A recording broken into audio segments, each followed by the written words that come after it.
we're probably where we are because of him. So there's one guy more to worry about on the man. I don't know if he's had it or not. He's the best I've seen at this level. We're important to that.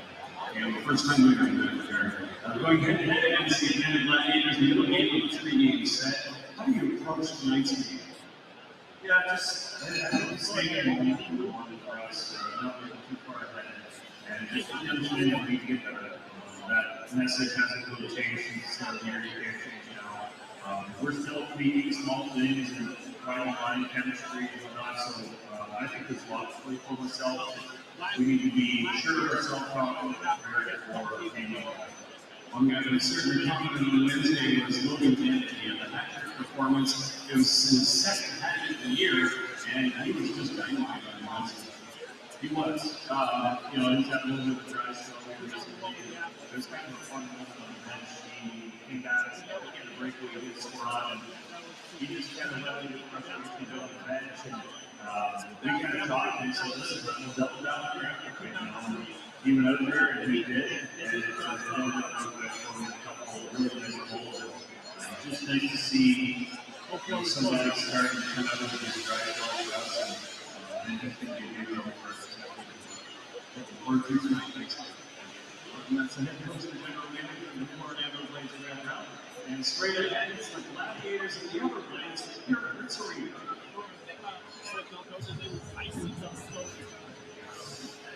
Fans in the interest of your safety, please be aware of your work at all times. As hockey sticks and other objects may belong to the spectator areas and cause serious injury. Please inform the child of your charity risk. The safety nets at the end of the race have been installed for your protection. You do not want to risk your currency. Log it down here, and that's my name.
Hello, Glads fans, and welcome to a Friday night edition of Atlanta Gladiators Hockey. Liam Gotimer here with you. As always, it is an absolute pleasure as your Atlanta Gladiators take on the Florida Everblades for the second straight game.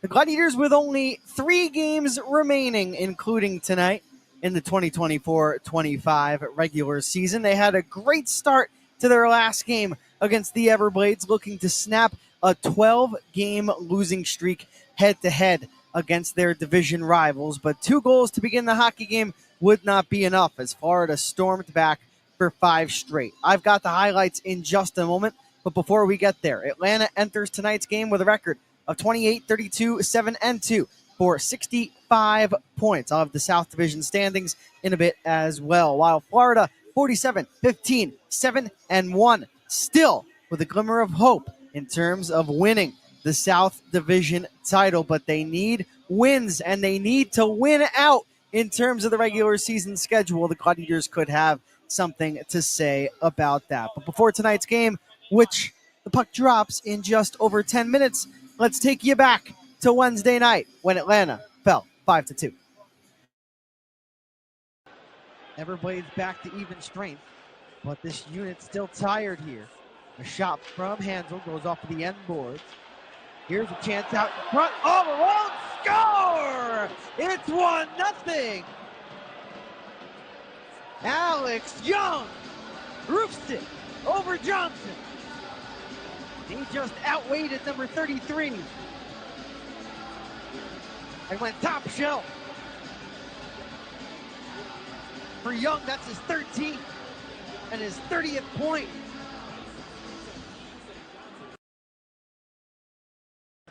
Young, Sylvester, and Frasca really doing a good job in the ozone. Score! Brendan Dinema! It's 2-0.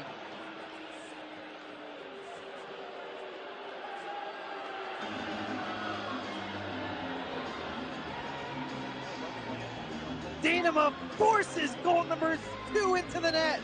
And it all started with Frasca. The pass to the mid slot. And Dinema took care of the rest.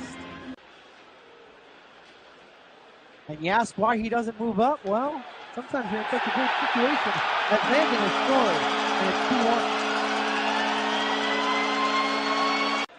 2-1. So Drew DeRitter made the first 22 saves of this game, and now is scored on him again.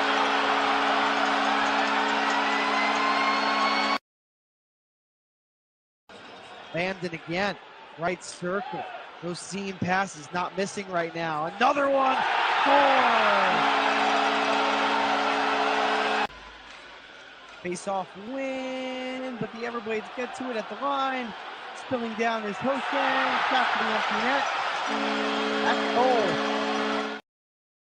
Atlanta falling by a final score of 5-3 in Estero on Wednesday night, as you just saw via the highlight package. In the first period, the Gladiators outscored the Everblades 1-0. It was Alex Young who scored his 13th goal of the season overall between Adirondack and Atlanta. That was a beautiful individual effort by Young, who brought the puck to the forehand, then to the backhand, and then, well, when Cam Johnson was down, he went back to the forehand and went to the roof. Brendan Dinema scored his second goal of the season and the Gladiators' second goal of the game at that point to give Atlanta a 2-0 lead. However, before the period was out, the Everblades would respond with 2 straight and then 3 straight in the final frame. A hat trick secured for Logan Lambden, the second hat trick for Logan Lambden this season. The goaltenders, Drew DeRitter made 42 saves on 46 shots in the loss for the Glads, while Cam Johnson earned victory number 36, 20 saves on 22 shots in the victory. Before we send you to a quick break, let's show you the lines for tonight's game. First, for your Atlanta Gladiators, as always, it is presented by Sen XL Georgia. The first line, Cody Sylvester, Jordan Frasca, and, well, guess who's back? Back again, 86 on the right side. Ryan Francis, a huge help at even strength on the power play offensively, even what he can do in his own zone as well. Great to have Francis back in the lineup. Carson Denemy, Jackson Pearson, and Alex Young reunited on the second line. And the third line, Mickey Burns, Joey Cipollone, and Randy Hernandez from left to right. Line number 4, Ryan Cranford, Nick Wong, number 23 in the middle, and Tyler Drevich, number 74 on the right side. On defense, Anthony Furiolo paired up with Derek Topatich, Jeremy Hensel, and Dylan Carabia. Andrew Jarvis back in the lineup with Brendan Dinema. And in goal, it's Ethan Hyder, backed up by the man who was in between the pipes on Wednesday. That's Drew DeRitter. For the Everblades, Logan Lambden, Kyle Betts, and Isaac Nurse is line number 1. Jesse Lansdale, Colin Tyson, and we did not see him on Wednesday, but we see him tonight. It's Alex Kyle, number 23, 43 points in 58 games this season. Dylan Hameluk, who had a goal, will be the third line left winger, had a goal on Wednesday. In the middle, it's Colton Hargrove, number 17. On the right, it's Josh Hosang, the former NHL draft pick of the New York Islanders. And the fourth line, Harrison Israels, Mike Posma, and Andrew Fighton left to right. On defense, Sean Allen and Cole Moberg. We saw Moberg score his second goal of the season on Wednesday. The second pairing, Connor Doherty and Jordan Sambrook. Curtis Henry, number 44, who was certainly impressive in the last head-to-head meeting, is on the third pairing on the left side, and he is with Santino Santarami, number 8. The goaltender, it's Will Cranley. Atlanta saw Cam Johnson on Wednesday, and they will almost certainly see Johnson tomorrow night as well. Before we send you to a break, the players to watch. First, for your Atlanta Gladiators. I'm looking at Tyler Drevich, number 74. He's pointing at you for those watching on YouTube. Drevich, the Middleborough, Massachusetts native, 22 games this season, 2 goals, 2 assists for 4 points. But we saw Drevich score the eventual game-winning goal on Fan Appreciation Day, a 3-2 victory over the Jacksonville Icemen. On the other side, how can I not talk about the Everblades and look at Logan Lambden? 55 games this year, 35 points, nearly even in terms of his goals and assists. 17 lamps lit and 18 apples this year for Lambden, who wears an A on his jersey and is a huge part of the recent success of the Florida Everblades. The national anthem and the remainder of the pregame festivities not too far away. A quick break on Flow Hockey and YouTube, but when we return, I've got team leaders, the South Division standings, keys to the game, and then it's the anthem, and then the puck drop, the Glads and the Blades from Hertz Arena in just a bit. Oh, blimey. You've let us astray again. But these maps are so tricky. I've got your treasure. Do tell, Laddie. Play Keno and win money every 3.5 minutes. Kevin, give the signal. You pick 10 numbers. Fire! Then Keno picks 20.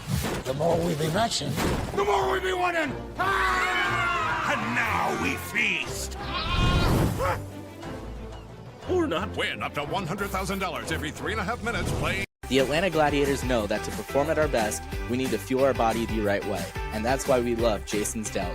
With a wide variety of delicious sandwiches, fresh salads, and hearty soups, we can always count on a satisfying meal. The quality ingredients and generous portions keep us energized and ready for action. Whether it's a quick lunch or a hearty dinner, Jason's Deli is the perfect spot for players and fans alike to enjoy great food and stay energized. For meals that power our game, Jason's Deli is our top choice. Leading the way for the opponent in the Florida Everblades in goals is a player who's not in the lineup. That's Carson Gusevich. He's one of several scratches for Florida. Cade Landry, Craig Needham, the aforementioned Gusevich, Ben Brar, Oliver Chow, Reese Zamulik, Hunter Sansbury, who we saw on Wednesday, and Kyle Newber, not dressed for the Everblades. Gusevich also leads in the point produced category with 55. Colin Tyson, who is in the middle on the second line for the Everblades, leads with 28 assists. The goaltenders, Cam Johnson, earned victory number 36 on Wednesday. His goals against average did not move. Neither did his save percentage, 1.94 and 920 respectively. For the Glads, Cody Sylvester, 24 goals. Derek Topatic, 33 assists. Derek Topatic, Atlanta's midseason all-star. A lot of those helpers coming on the power play. Cody Sylvester, 47 points. Ethan Hyder has 18 wins. He's back in between the pipes for Atlanta tonight. Drew DeRitter leads all goaltenders with a 2.93 goals against average and a 907 save percentage. Quickly, the South Division standings. The 4 playoff teams, well, they have been finalized. The Stingrays, Everblades, Icemen, and Solar Bears. Right now, it's in that order, but that could change.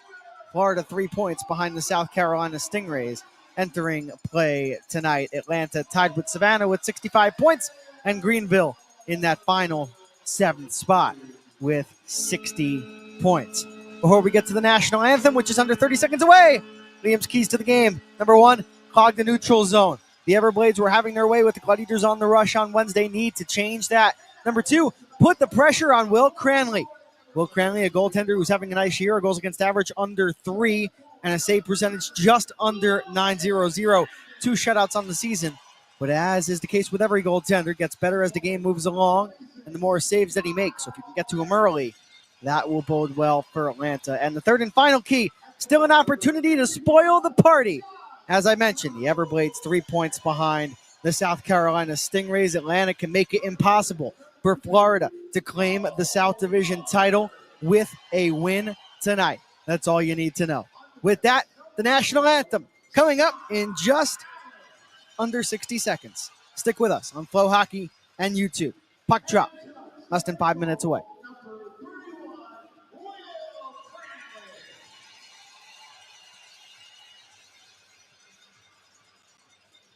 Everblades fans, would you please rise and put your hats as we welcome Tanglewood Elementary to perform God Bless America.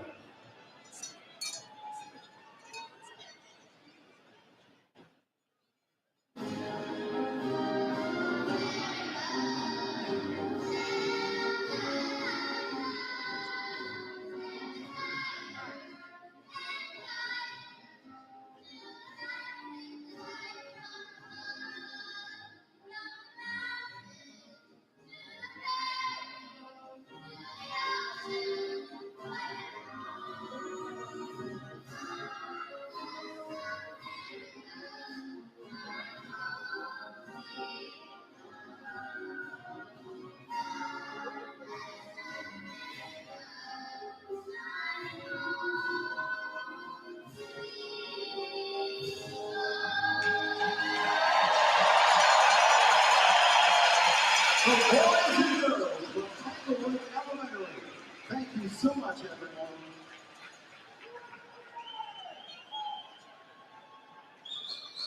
Fans, would you please remain standing as we honor America with the singing of our national anthem. Please welcome tonight's performers, Raymond C. Page Elementary.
Thank you so very much, boys and girls.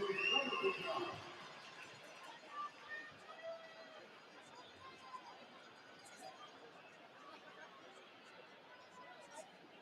Hello, everybody. To those watching on YouTube and everybody watching on Flow Hockey, Liam Gotimer here with you.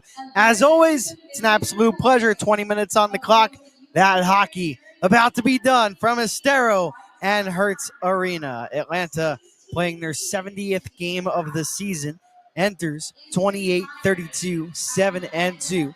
Lost last night by a final score of 5-2 on the road at Hertz Arena.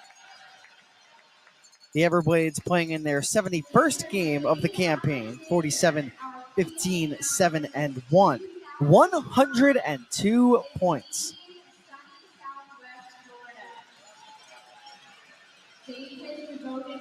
And ladies and gentlemen, it's that time. Puck drop not yet here, but I want to know, for everybody watching on Flow Hockey and YouTube, you can find a way to let me know if you're not watching on YouTube, but you are watching on Flow Hockey. You can. Who's scoring the first goal of the game for your Atlanta Gladiators? If you need a refresher on the lines, no Zach Yoder, no Alex Campbell, no Connor Galloway. Ryan Francis is in the lineup for Atlanta. The captain, Eric Neely, remains out. You have a couple of guesses in the chat. Carson Denemy, Joey Cipollone. Beth says number 16. Tom says my player to watch, number 74. That's going to be my guess, too. As we have a pregame ceremony going on in Florida, so puck drop will be delayed for a few moments.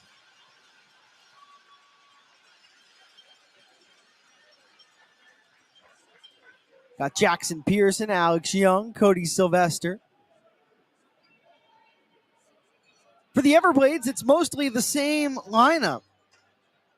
But re-entering is Alex Kyle, a dangerous man offensively. 43 points up front. He'll play alongside Colin Tyson and Jesse Lansdale tonight. Kathy says Cody, as does Tracy. Will Cranley, the goaltender for the Everblades. Ethan Hyder, the netminder for Atlanta. Hyder making his 35th appearance of the year. 18, 13, 1 and 1, 3.15 goals against average, a save percentage of .894. Cranley, 22 appearances this season, 10, 9 and 3, 2.74 goals against average and a save percentage of .894. 2 shutouts to go along with it. But hard to follow up Cam Johnson, who is the starter for the Everblades. 1.94 goals against average, a .920 save percentage. 5 shutouts on the year for Johnson. Unbelievable. And he won game number 36 last night. Fuzzy says, being serious. First goal, Ryan Francis. Not a bad choice. Not a bad serious choice to make, as we have a young Everblade fan to kick us off tonight. All right, AJ, you ready, big guy? Let's get this party started. Tell everyone those 3 magic words. Let's play hockey indeed. And with that, it's time for your starters. As always, presented by Sen XL Georgia. Atlanta will skate from left to right in this first period, wearing their white uniforms as they did last night. The Everblades skate from right to left, wearing specialty uniforms. They will have black uniforms on with the pink letters and numbers along the back and on the sides. You know me, somebody who enjoys some pink. Not tonight, though. So opening things up for your Gladiators up front will be Carson Denemy, Jackson Pearson, and Alex Young for Florida. It'll be Kyle Betts, Logan Lambden, and Isaac Nurse on defense for the Everblades. It's Sean Allen and Cole Moberg for Atlanta. It's Dylan Carabio with Jeremy Hansel. And really the defensive pairings for head coach Derek Nesbitt and assistant coach Matt Ginn have not changed over the last few weeks.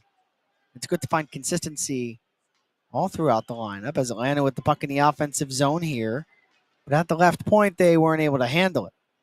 Once again, the goaltenders for each team, if you missed it just a few moments ago, Ethan Hyder for Atlanta and Will Cranley for Florida. The puck in the neutral zone, it's forced to the right now, to the left of the Everblade netminder. Cranley, 6'4", 190 pounds out of Peterborough, Ontario. We are 50 seconds into this hockey game. We have a few comments here in the YouTube live chat. Colin Tyson now with it. Jesse Lansdale on a line with Tyson. We saw Lansdale on the right last night. This evening he is on the left. Here's a centering feed score. A minute 9 in. It's 1-0.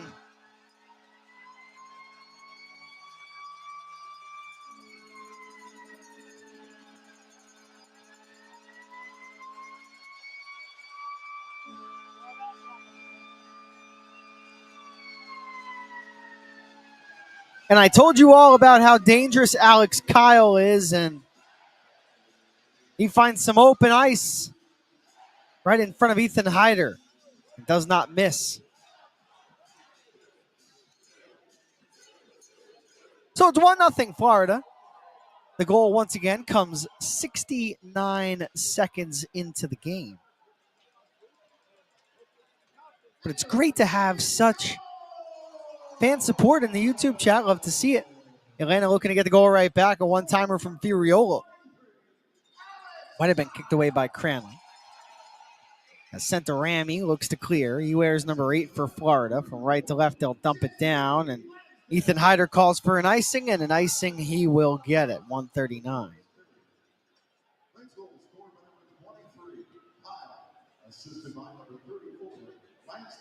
So the goal officially for Florida comes at 1:09. Alex Kyle is 17th, assisted by Jesse Lansdale. Lansdale with the only assist. Florida scores on their very first shot of the game. Face-off win for Atlanta. Here is a quick shot from a sharp angle. Off the stick of Mickey Burns, gloved by Cranley. Cranley contracted by the NHL's St. Louis Blues. No stranger to the ECHL. Still a very young goaltender. He's 22 years old, Cranley. Shots 3-1 Atlanta, but that one shot for the Everblades. A grade A scoring chance, and they take advantage of it. Lansdale's such a dangerous player, not just tonight, but all season, as Topatic does well to keep it in. Battle ensues at the boards, but gloving the puck down is Topatic. He'll turn away, move the puck up on his forehand. Looking to one-handed ahead is Carabia, but instead the Everblades will turn it. It's Harrison Israels, Mike Posma, and Andrew Fighton. A couple of changes for the Everblades in terms of their lines, but personnel, Kyle, the only addition. Sansbury comes out. That's Hunter Sansbury, who was playing up front last night.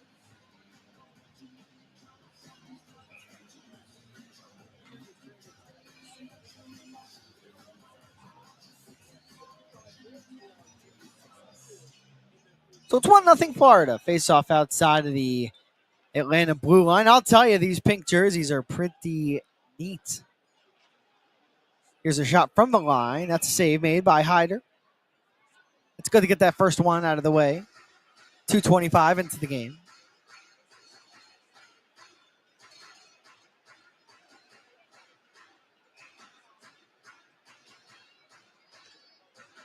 Kyle Davis says, I'm new to the YouTube chat. Welcome, Kyle. Happy to have you. Hope you enjoy the game.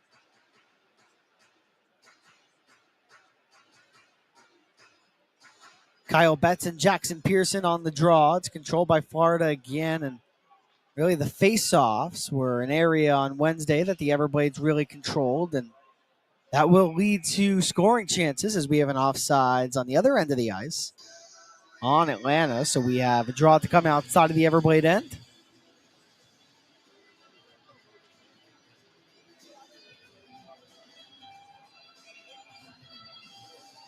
Will Cranley, the goaltender for the Everblades, played with the Utah Grizzlies, Reading Royals, as other pit stops he has had in the ECHL. Had 2 AHL games earlier this season in Springfield with the Thunderbirds.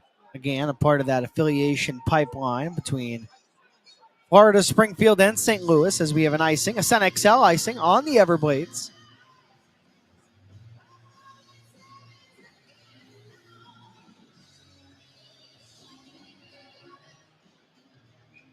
The faceoff will come to the stick side of Cranley.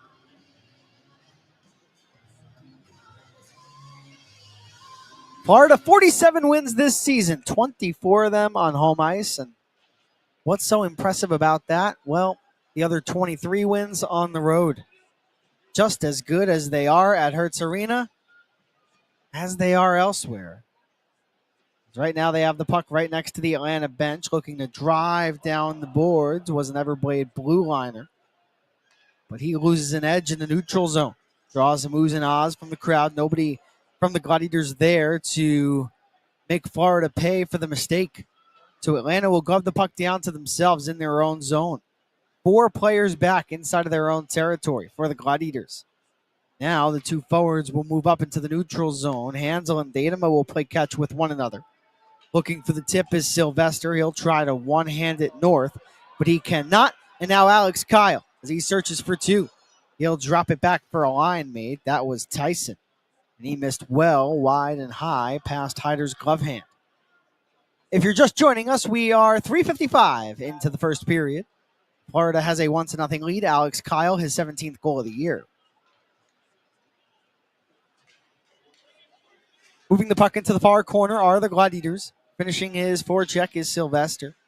He can't come away with the puck, but Frasca at the right point takes a shove from an Everblade. That was Hamiluk, but Hamiluk able to lift it all the way into the Gladiator zone. So Datema takes a hit to the back. A backhanded pass from beneath the goal line off of an Everblade twig. Does not get to the front of the net. In the corner, Frasca looks to the left point. Instead, it's played back down deeper into the Gladiator zone. Atlanta doing a nice job of preventing Florida from getting chances. Now they'll finally fork it free and negating the icing. It's the little things you do. Is Mickey Burns, the first-year pro, playing in game number 11 of his first professional season, signed out of college. As in the neutral zone, backhanded all the way down again.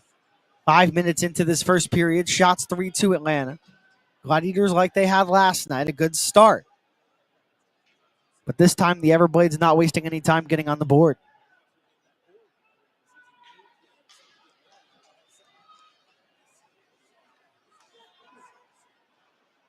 So twirling behind his own goal is Sean Allen, number 4, but he is checked into the boards. The pass back to the top of the Florida zone, missed, so Hyder forced to turn it.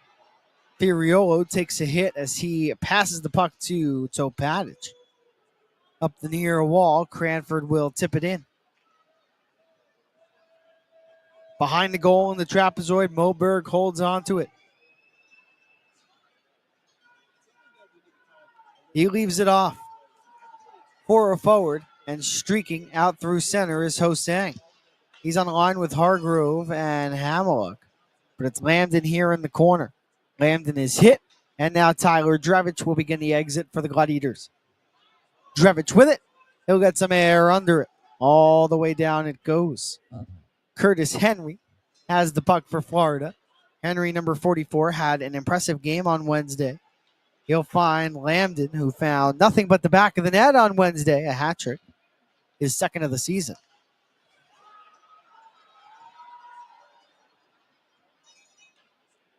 Ice seems tilted a little bit here. Shots 3-3. Denemy takes a check. Back beneath the goal line. The puck moved and sent not out of the zone. It's going to be whistled down, played by a high stick at 6:42. And immediate timeout to come. 1-0. Everblades on top of the Glads. Alex Kyle with the goal. Tonight's game is brought to you by the ECHL, celebrating its 37th season of affordable family entertainment. The ECHL would like to thank everyone in attendance for your support of ECHL hockey. The ECHL would also like to recognize the following league sponsors: AMI Graphics, exclusive signage provider; Athletic Knit, official jersey supplier; Baron Rings, official championship ring supplier; Bellevue University, official higher education partner; BFL Canada Insurance and Sutton Special Risk, sponsors of the 2025 ECHL Hall of Fame induction ceremony; Dash, official mobile auction platform; The Fairley Group, official commercial insurance provider; Flow Sports, exclusive streaming provider; Hotel Planner, official hotel reservations partner; Howie's Hockey Tape, exclusive hockey tape and lace provider; In Glasgow, exclusive puck provider; Prolific One, exclusive secondary ticketing partner; and Warrior, exclusive on-ice equipment provider and title sponsor of the 2025 ECHL Hockey Heritage Weekend. Catch all of the ECHL action live in high definition by logging on to flowhockey.tv. Welcome back to Atlanta Gladiators Hockey. Liam Gotimer here with you. Atlanta down 1-0 to the Florida Everblades as we approach the 7-minute mark of this first period. That's a little bit better. Sometimes you got to, use the remote to adjust things, no? Here is Andrew Jarvis, number 6, who really took a beating when Orlando came to town just a couple of games ago on home ice. Behind the Everblade net, they'll play it over to the far side. Kyle can't get it out. A stick lift from Sylvester. Young with it, far circle, but his shot again denied. No path to the net. Instead, cutting to the interior for the Everblades. That'll be one player against 4 Gladiators. That's not going to work out most of the time. Now driving down the left wing will be Florida. They have it in the corner here. This is Isaac Nurse as the first line goes to work. Nurse skating with Betts and Lambden tonight. A D-to-D pass for the Everblades. Florida loves to play this way. Death by 1,000 cuts in terms of the opponent. They score an early goal, and then they shut you down. Here is Ryan Francis. Great to see Francis back. He's on a line with Frasca and Sylvester. Atlanta has the puck in the offensive zone, but just like that, the snap of a finger, now they don't. Frasca comes back well, though. as the centerman on this line to make the defensive play, but he can't get it out. It's kept in here by Florida.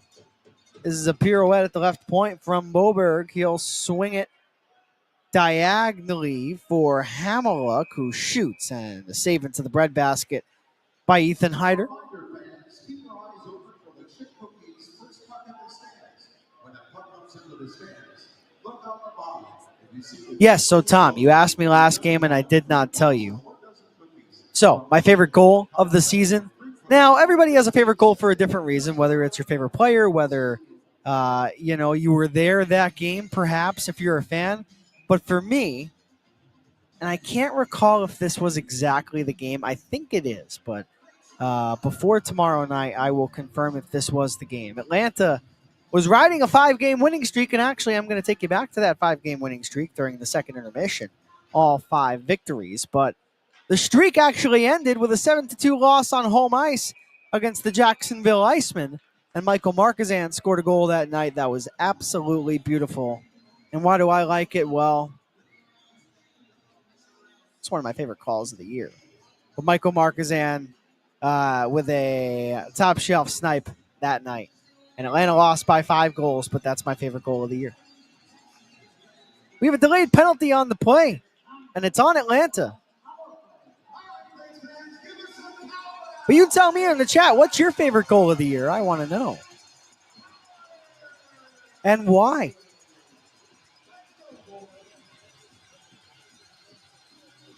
But right now, a power play for Florida. So here we go.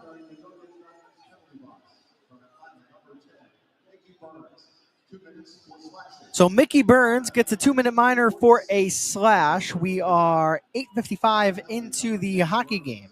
The puck in the neutral zone. Things clogged up by Denemy, but Lansdale will force it into the corner. Quick pass on a one-timer. As an Everblade got down to an E, the puck did not hit the net.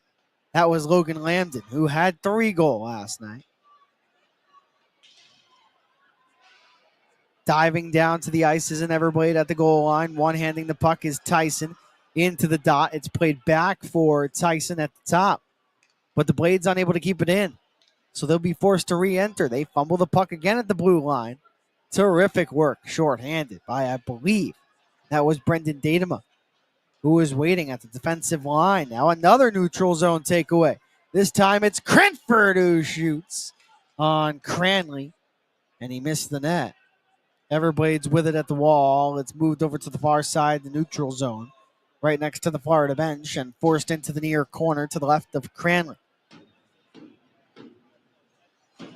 Kyle Davis said, I'd have to say it's Eric Neely's last goal. Who knew it would be the last one as a Gladiator? True. That being if he does not play in any of the last 2 games of the year. Still up in the air. But if that is it for Niels, what a career it was, and a great choice, Kyle. As Moberg over into the left circle, a slap shot from Ho-Sang.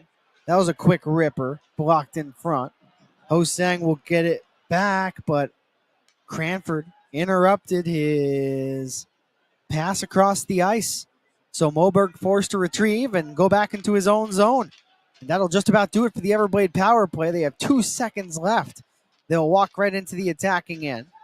That was Curtis Henry, but it's played out by Atlanta. They have successfully killed off the penalty. Now they look to tie the game, and Cranley goes down to make a save on Cipollone as his drive came from the outer edge of the right circle at 10:53. I'll get to all the other favorite goals of the season and tell Tom my favorite save of the season when we return to Atlanta Gladiators hockey. Stick with us. Oh, blimey. You've led us astray again. But these maps are so tricky. I've got your treasure. Do tell, Laddie. Play Keno and win money every 3.5 minutes. Kevin, give the signal. You pick 10 numbers. Fire! Then Keno picks 20. The more we be matching, The more we be winning! Ah! And now we feast! Or not. Win up to $100,000 every 3.5 minutes playing Keno.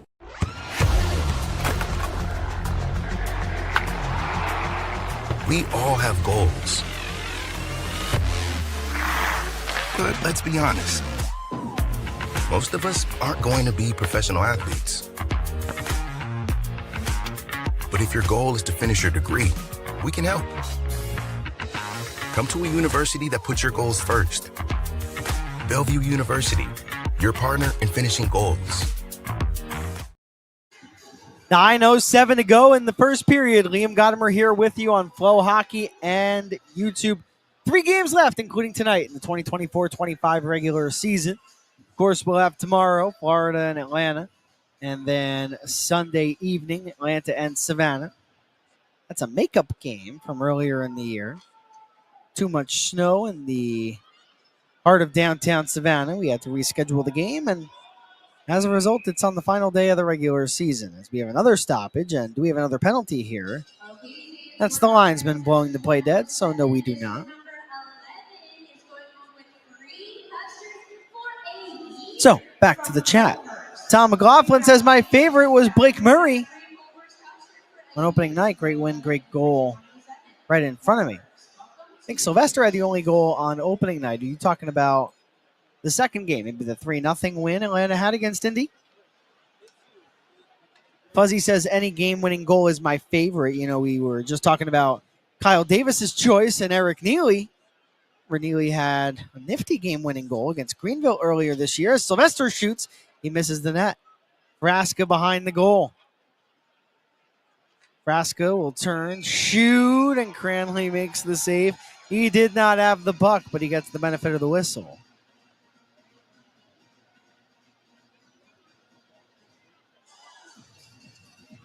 My favorite save of the season is tough. We have another submission for favorite goal. Definitely one of the shootout goals from Patrick Marcinkiewicz earlier in the year. Same slick move on the same goalie both times. Beautiful move. I like that one. Great choice. You know what my favorite part about all that was? Patrick's came into a YouTube chat a few games later and said, yeah, I beat him twice with the same move. Hilarious. Miss you, Patrick, says. Hernandez shoots after the face-off and got blocked before getting to Cranley, but Atlanta getting some chances here, out shooting Florida 5-4. We'll see what else this unit of 81, 71, and 10 have on this shift. So Cipollone takes a bump up high. Moved over to the near wing. That was Wong. Shooting is Hernandez from the bottom of the right circle. He misses the net. Puck at the far wall. Cipollone cannot maneuver his body to keep it in. And instead, Florida in the neutral zone will drive it to the left of Hyder. You're just joining us, 7:45 and counting to play in the first as we have a SunXL icing on Atlanta. But going back to your question, Tom. So, favorite save. That's a tough one. I mean, Drew DeRitter and Ethan Hyder have had so many saves to where you say, how did they get a piece of that one? So I really can't give you one. I mean, last year it would have been easy, right? Because Gustav Stavis Griegals had that save in Allen that made the ESPN's top 10 Sports Center, where he dove across and made a glove save. But I'll just say this to answer the question, Tom. Ethan Hyder and Drew DeRitter have been a treat to watch as another save by Ethan Hyder. Right away, he disappoints the crowd on cue. With Atlanta on the road tonight, 7.5 minutes to go in the first period. The Glads down a goal. Tom says that's the 1 second game. There you go. Do miss Blake Murray, though, one of my other favorite goals. Not the Marquezan goal because of the sentimental value, of course, but Blake Murray had an overtime winner against the Jacksonville Icemen earlier this season. That was a fun one. 7 minutes, 5 seconds to go in the first. Puck to the right of Cranley, who will play it with his goal stick. Moved all the way out. This will be a SunXL icing, this time on Florida. So an offensive zone faceoff to come for Atlanta. Fuzzy says, okay, chat room, which tie that Liam wears is your favorite? The pink one does it for me. See, that's going to make me sad because, well, I only have 2 broadcasts left with the team. Which tie should I wear? Well, it won't be this one. We're getting this one out of the way. So 2 more broadcasts. Maybe I'll go with the pink. Maybe. I'm going to go with the pink. That's going to be one of the 2. But the other one, what's it going to be? 2-on-2 for the Everblades after the defensive zone faceoff. It'll be Jesse Lansdale and Alex Kyle hustling. Blades with it at the left dot, but the no-look backhanded pass is picked off by a combination of Pearson, Young, and Denemy. They'll look to work out through center, but the Everblades retake possession. As Young got tangled up with a blade in the neutral zone, nothing called on the play. Tyson with a back pass and a one-timer save by Hyder. He was able to track it with his glove, but not catch it cleanly. So we play on. Topatic will move his feet quickly. He'll throw it only as far as the Atlanta bench. And it's pushed back in by the Everblades. Big hit thrown on to Drevich in the neutral zone. But the Glad successfully send it in on Henry, who will go D to D. And now a 3-on-2 for the Blades. It's the line of Posma fighting and Israel's. Here's a chance, and it missed. Meanwhile, Drevich still on the ice, forced to defend again as the Everblades so quick to attack.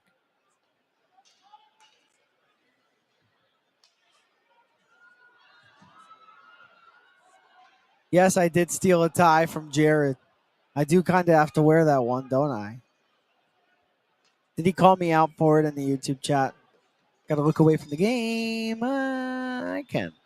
Oh, well, no, through neutral, here come the Everblades as Allen's shot. Or excuse me, that was Moberg looking for 2 goals in 2 games. Goes out of play. We'll get to the YouTube chat when we return. There's some bubble hockey talk in there. Going to have to calm that down real quick. 5:20 on the clock here in the first. 1-0 Florida.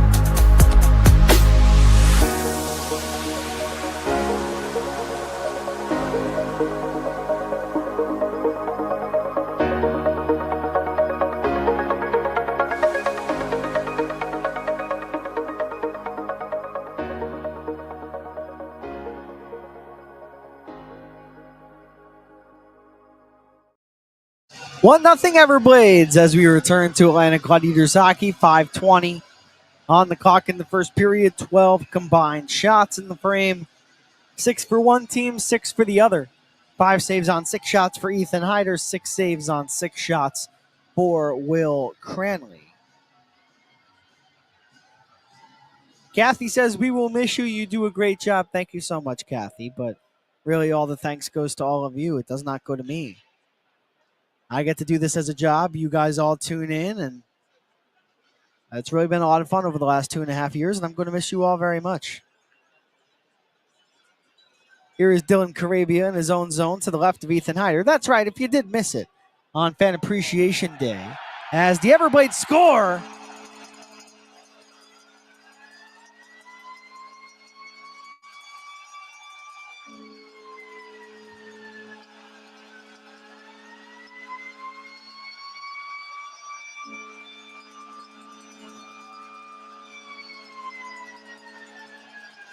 Colton Hargrove gets the goal for the Everblades as he goes high to the glove side, and Hansel tried to get in the way. But perhaps he took the vision away from his goaltender, and Hargrove, 32 years old, the player that we highlighted on Wednesday. 12 goals this season, including that one, 38 points. So Florida has a 2-0 lead. Atlanta with another solid start in this game, but don't have the results to show for it, and now they are down a pair. But hey, Atlanta was up a pair on Wednesday, and they went on to lose 5-2. So maybe the Glads can turn the tables on the Everblades. That would be nice. But Florida, you know they want that division title. Yes, Jared did beat me twice. 3 out of 5, no, I'm done bubble hockeying tonight. Is that even a term? No, but you know what I mean. But yes, Jared did play quite well, and then he did get 2 straight victories, which does happen. Here's Logan Lambden shooting, looking to throw the puck off the back of Hyder. A one-timer stopped by Hyder on Tyson. A very similar opportunity to the one Hargrove received, in which he scored on the latest Everblade goal. But we'll have a wholesale line change on each side. No media timeout, so stick with us. 15:57 gone by.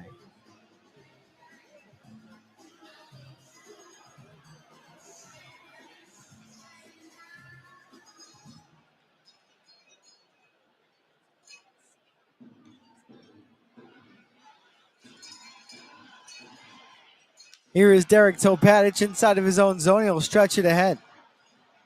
Tipped into the Florida zone. Turning is Lansdale. That's the forward all the way back for Florida.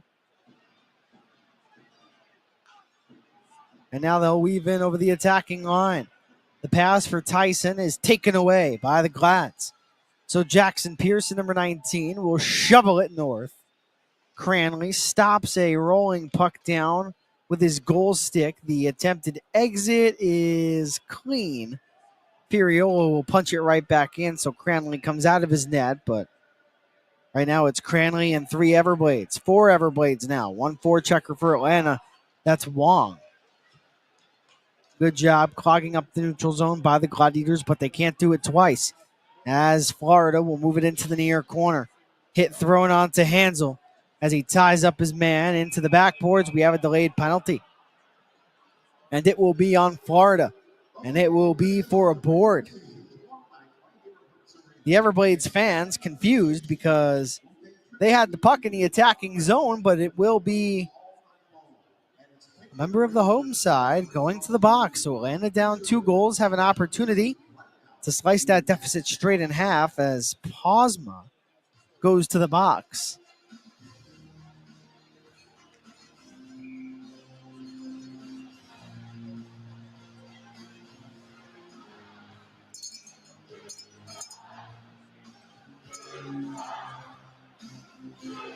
So Posma gets a cross-checking major. That's what has come across on the screen at 17:03. They have 2 minutes of power play time on the scoreboard. Hold on a moment.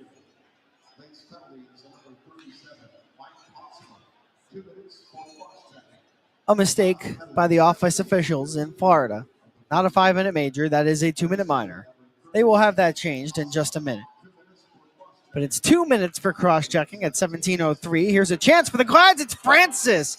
And a stop by Cranley, the 6'4" goaltender. Coming up large, here is Pearson down low to the goal line. A backhander flung on by Cipollone.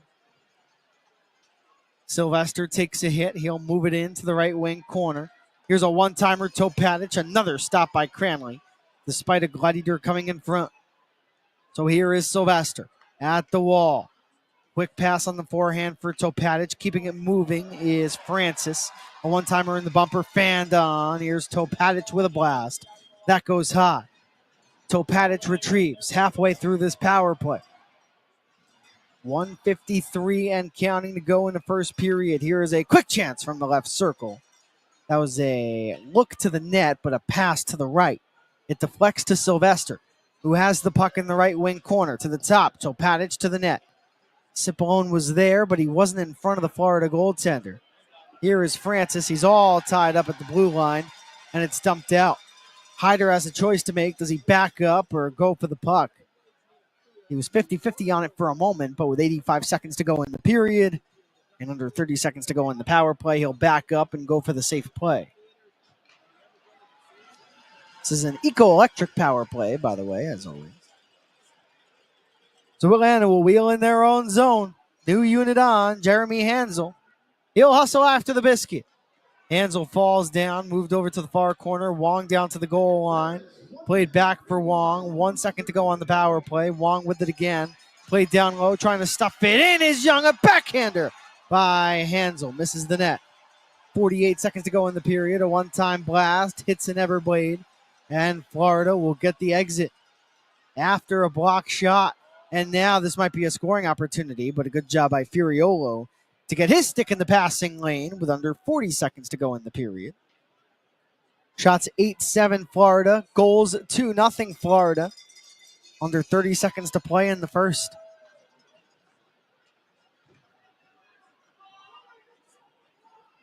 We will have another episode of the Atlanta Gladiators podcast coming up during the intermission for those watching on YouTube. This time featuring Ryan Cranford. A nice discussion between Cranny and I. 6 seconds to go in the period. One last chance for Atlanta, who pick it up through center. Here's Hernandez. He's got to let it fly. He'll drop it back for Carabia. And his one-timer is caught by Cranley, and that does it for the period. The 11th shot of the period for the Gladiators, caught by Cranley. A perfect frame for number 31. Once again, the Everblades, after 20 minutes, lead 2-0 on home ice.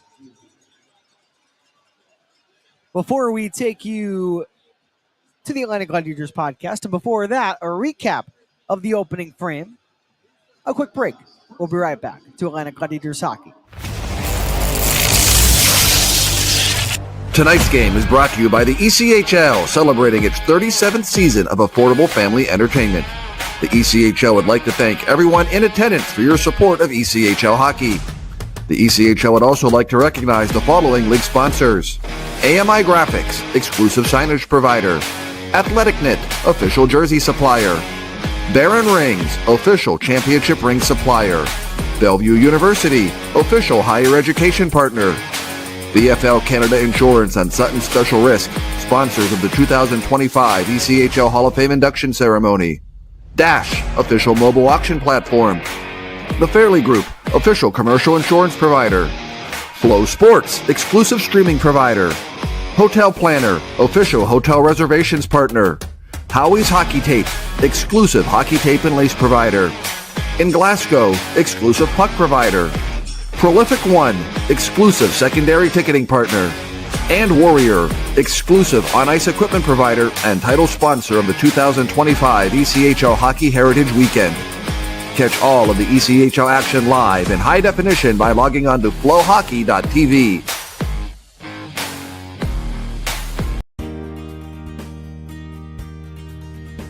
The ECHL believes that hockey is more than a game.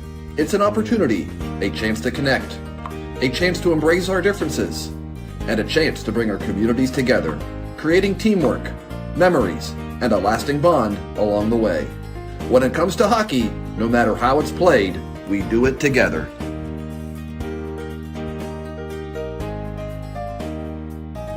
The Atlanta Gladiators know that nothing fuels our game like a delicious meal from Grandma's New York Pizza and Pasta. With fresh ingredients and a variety of mouth-watering toppings, Grandma's has something for every fan. Whether you're enjoying a classic pepperoni or trying one of their creative specialty pizzas, you can taste the passion in every single bite. So, next time you're looking to gather with friends or celebrate a win, head to Grandma's New York Pizza and Pasta in Lawrenceville and Sewanee, where great food and team speed. The Atlanta Gladiators know that to perform at our best, we need to fuel our body the right way, and that's why we love Jason's Deli. With a wide variety of delicious sandwiches, fresh salads, and hearty soups, we can always count on a satisfying meal. The quality ingredients and generous portions keep us energized and ready for action. Whether it's a quick lunch or a hearty dinner, Jason's Deli is the perfect spot for players and fans alike to enjoy great food and stay energized. For meals that power our game, Jason's Deli is our top choice. Welcome back to Atlanta Gladiators hockey on Flow Hockey and YouTube. Liam Gotimer here with you. Atlanta down 2-0 after 20 minutes of play. Before we get you to the Atlanta Gladiators podcast featuring Ryan Cranford, a recap of the opening period. At 1:09, Alex Kyle scored his 17th goal of the season, assisted by Jesse Lansdell. Then at 15:04, Colton Hargrove would net his 12th from Cole Moberg. So we saw Moberg have a goal in last night's game, and he has an assist tonight, the only helper on the Everblades' second goal of the game. The goaltenders, Ethan Hyder, made 6 saves on 8 shots for Atlanta, while Will Cranley went 10 for 10 for Florida. Each team 0 for 1 on the power play. Mike Posmo went off for a 2-minute cross-checking minor at 17:03. Before that, Mickey Burns for the Gladiators went off for a 2-minute minor for a slash at 8:46. Once again, the shots 10-8. Power plays 0 for 1 each team. And the goals, Kyle is 17th, Hargrove his 12th.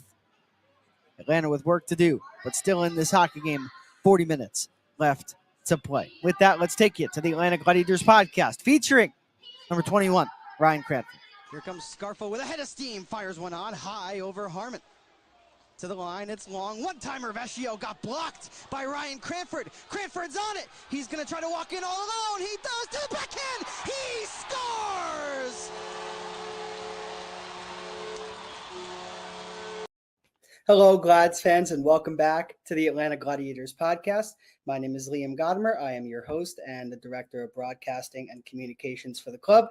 Today, I'm joined by that guy who just scored that backhand beauty, Ryan Cranford. Ryan, thanks for joining me today. Thanks for having me. My pleasure. So, Ryan, talk to me about the offseason so far. How have things been going for you, and what have you been up to? It's been a pretty good offseason so far. Don't have too much to complain about. A little longer than expected, but no, I'm enjoying it. I was after the season was done, I moved back to Newfoundland, so I was out there for a few months. Had a little trip over in Europe for a couple of weeks, and then back to Newfoundland. Stayed in shape, training, working out on the ice. Just really looking forward to getting this year started. It's cool. You went on vacation in Europe. Where did you go specifically? I was over in the UK for a little bit, spent some time there, and then made our way over to Austria for a little bit. Oh, that's awesome. Traveling man. Love to see it. Yeah. So, Cranny, talk to me about last season. How would you assess your first pro year? I enjoyed it. I had, coming in first year pro, didn't really know what to expect, but as soon as I got there, coaching staff, everyone was very welcoming.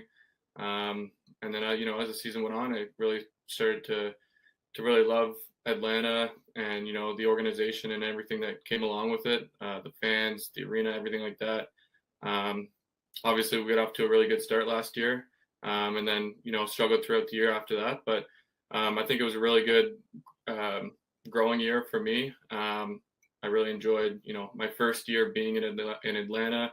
So I think, as a whole, I really enjoyed the year. It's a perfect segue to my next question. Last season at the beginning, of course, the club starts 8-0-0. That's the most consecutive wins that the Gladiators have ever had in franchise history to begin a season without a loss. What was it like as a first-year player going through such a hot run like that right off the jump? Yeah, it was pretty crazy. I mean, we were just showing up to every game, and winning those 8 games straight was awesome. I mean, it was a fun feeling.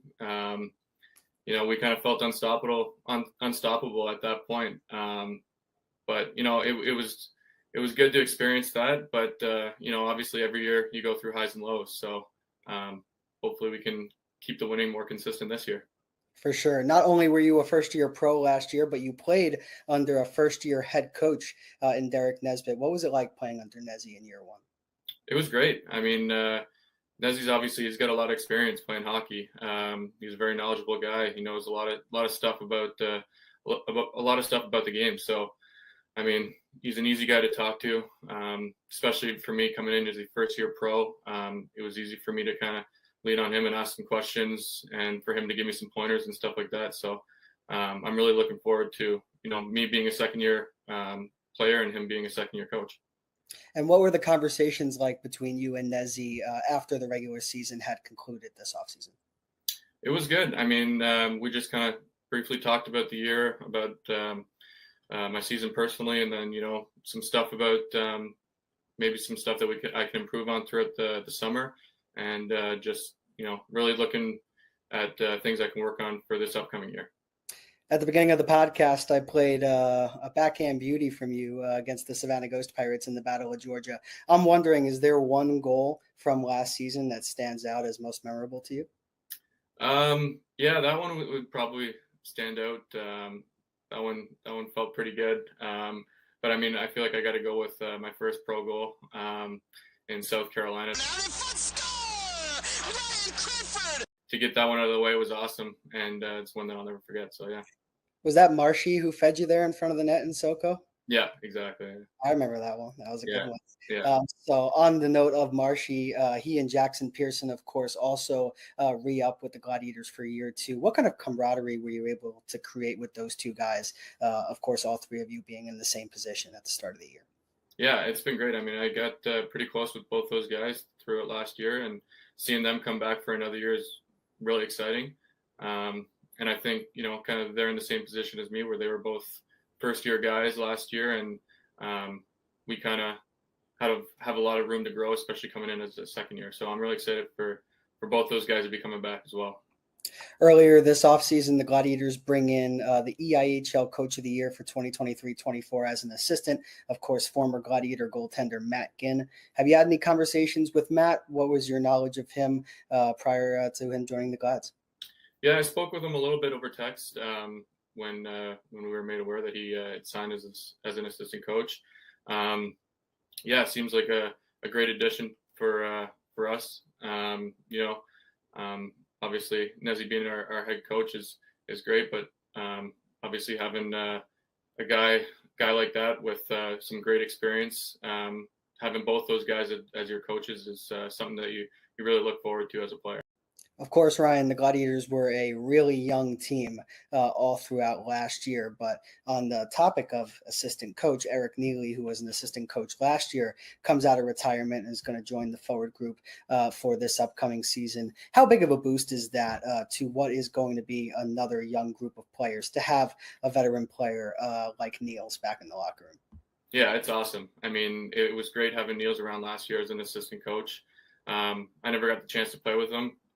Just have him as my coach last year, but I mean, you can tell day in and day out that he's still a player, and I mean, I'm really excited for him to be able to put on the jersey every night again. And it's gonna be awesome, especially for us younger guys, first, second year guys coming into the league, having a guy who's a veteran in the league and knows how to navigate his way throughout the season. So it's gonna be great to have him along for the ride this year. For sure. Cranny, the South Division is widely known as one of the best, if not the best, division in the entire ECHL. Just what did you learn playing tough teams night in and night out and really forcing your best when you go head to head against them? Yeah, it's tough. You can never take a night off playing in this division. There's so many great teams obviously in this division. With Florida winning again this year, it just goes to show that it's pretty tough to compete in this division. But I mean, that's what I love about it. The competition is great. Like I said, you always got to be on your game night in and night out. Any team that you're looking forward to playing most to start the 24-25 season in the division? I don't know. I really like playing every team in our division. There's I wouldn't say there's one team that stands out the most, but I always liked our road trips going down to Savannah, and I feel like they're a pretty good team to play against. But yeah, again, like Florida is another great team. Obviously, like I said, them winning last year, it's always a great competition between us and them. So yeah. Cool. You'll be going toe-to-toe with former teammate Reese Vitelli next year, who recently signed in Savannah. So that'll be fun. One fun question for me, Cranny, before we get on to some fan questions. I'm curious, do you have any pregame superstitions that you like to follow? I wouldn't say I do anything too crazy. I kind of prepare the same way before every game, kind of do the same warm-up. Like to play some sewer ball with the guys before the game. But I wouldn't say I'm doing anything too outrageous before the game. Just like to have a good meal, get a good stretch in, and get focused for the game. What's the ideal pregame meal for Ryan Cranford? It's typically chicken and rice usually before every game, yeah. Simple man. I love it. All right. So let's get on to some fan questions here, and we'll start off on Instagram. The Impact 99 asks, do you guys practice your fighting skills? Of course, no Spencer Kennedy this year. So, maybe you'll take a little bit off, but do you guys compare notes on how to handle opposing players, who might want to drop the gloves that you'll be facing that night? Yeah, I mean, you always, especially, once you're going throughout the season, you kind of become aware of certain guys and certain teams, and more guys are prone to be fighters than others. So you kind of always want to check in to see some different kind of strategies, I guess, that they do more so than other guys. So I wouldn't say that we have full on practices where we're practicing fighting, but I mean, especially when you play with guys who do it more than others, they, try to take some tips from them and stuff like that. So, yeah. For sure. Janine on Facebook, she asks, what's your favorite thing about Atlanta that you were able to do in your first year here? Favorite thing? We were able to golf pretty often while we were there. We were lucky enough to get a membership down near where we live there. So I mean, being able to golf on our off days was pretty awesome. And obviously Barebone, the steakhouse is a pretty great spot to go to. So yeah. Cranny, who's the best and worst golfer on the Glads last year? Oh boy, I'd say probably Looser was the best golfer. Okay. Last year. Worst golfer, I'm not too sure. I don't know if I can put anybody in the worst category. Who needs to improve their golf game? How about that? I could throw myself under the bus and say I can improve my golf game quite a bit. I love it. Colleen also on Facebook asks, being from Newfoundland, Canada, where is the best spot for fish and chips? Fish and chips. I mean, being out there, it's pretty great because you can go out and catch some codfish pretty fresh and then cook it up right away that same day. But I'd say probably Chess's Fish and Chips is always a good spot to go to when you're in St. John's. So, yeah. Okay. If you want something done right, do it yourself, right? Yeah. So Tina asks on Facebook, where was your favorite hike that you took this summer? You a big hiker? Yeah, I did a few. When I was out in Newfoundland, we were out on the West Coast and we hiked up Grossmore Mountain. It's a beautiful spot out there. It's about a 16-kilometer hike round trip. So it wasn't an easy one, but it's beautiful once you get to the top. Sounds like a challenge for sure. And our last fan question, just moving over to X now. Nate asks, what's your favorite genre of music? And I got a follow-up for you after. So favorite genre? I don't know. It depends. I kind of like all genres of music. I'd say one genre that I probably listen to the most is probably country. I like some rock music. I'd say probably country's one that I listen to the most, though, probably especially throughout the summer. So picture it now, Cranny. You're at Gas South Arena. You're about to head out there for a big game. You got your headphones in. What are you listening to? What song is it? There has to be one that is just your go-to. I'm probably throwing on something AC/DC. Okay. Yeah. Maybe Hell's Bells. Get me going before going out there for a big game. All right. I'm going to write it down. Let's get Hell's Bells up there as a music choice before the game. Final question for me, Ryan. What's one thing that fans wouldn't know about you by watching the Atlanta Gladiators podcast? Any fun hobbies? I mean, what you do?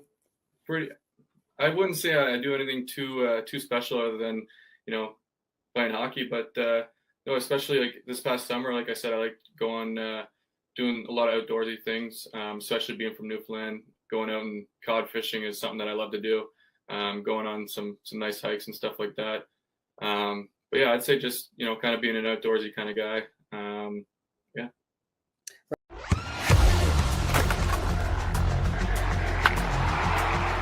We all have goals.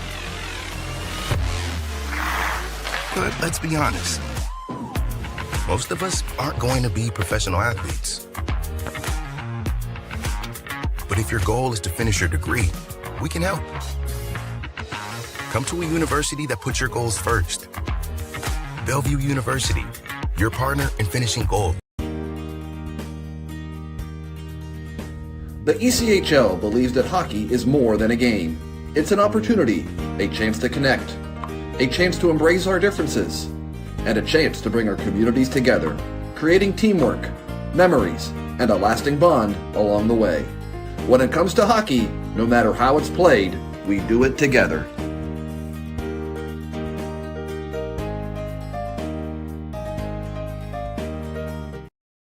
Welcome back to Atlanta Gladiators Hockey. Liam Gotimer here with you on Flow Hockey and YouTube. 30 seconds away from the start of the second period. Atlanta outshot Florida 11-8, but the Everblades outscored Atlanta 2-0.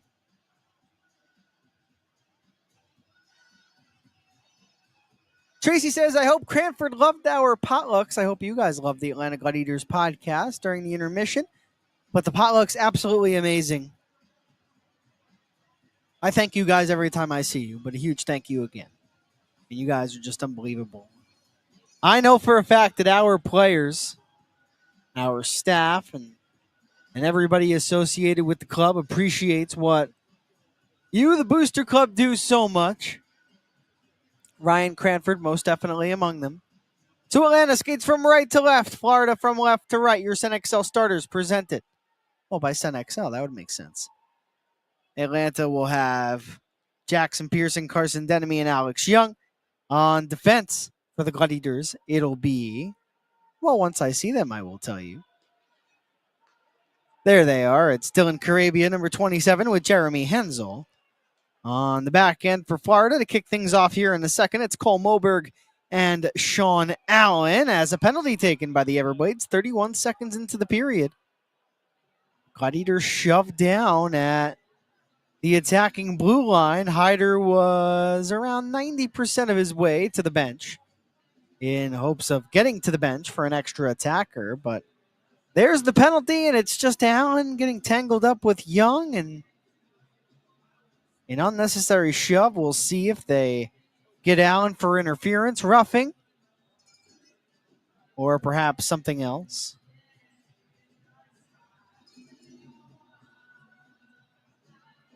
Once again, 31 seconds into the period, Atlanta with another opportunity to make this a 2-1 score. They had a power play 17:03 into the first. They did not score. This time it's Lambden. 2-minute minor for a hook. As in between the circles, turning is Pearson. He shoots, scores! Jackson Pearson, a power play goal. 39 seconds into the second period. 8 seconds into the power play. Just under 40 seconds into the period. Jackson Pearson, number 19, gets the goal. And it was a bouncing puck that was settled and fired home. The Zionsville, Indiana native and game number 70 of the season scores his 10th. He's now got double-digit goals.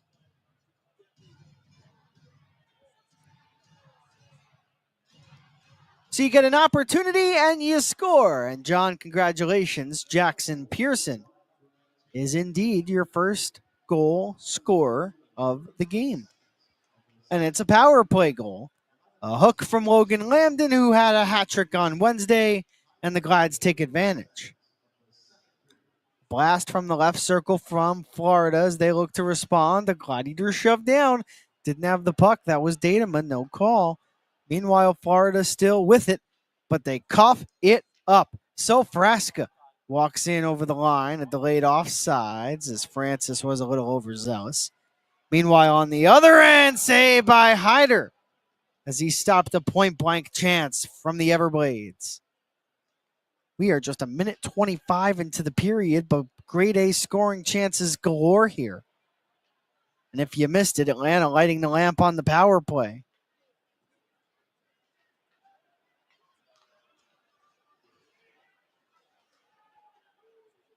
So let's see if the Gladiators can take advantage here. As I mentioned in the first period, Atlanta had a 2-0 lead on Wednesday. Florida scored 5 straight. And now will the opposite surface here tonight? Atlanta down 2-0. Now it's 2-1. But the Everblades on the attack. Center Rami shoots. Looking to go high, far side. Past the stick of Hyder. It goes over the glass and into the netting.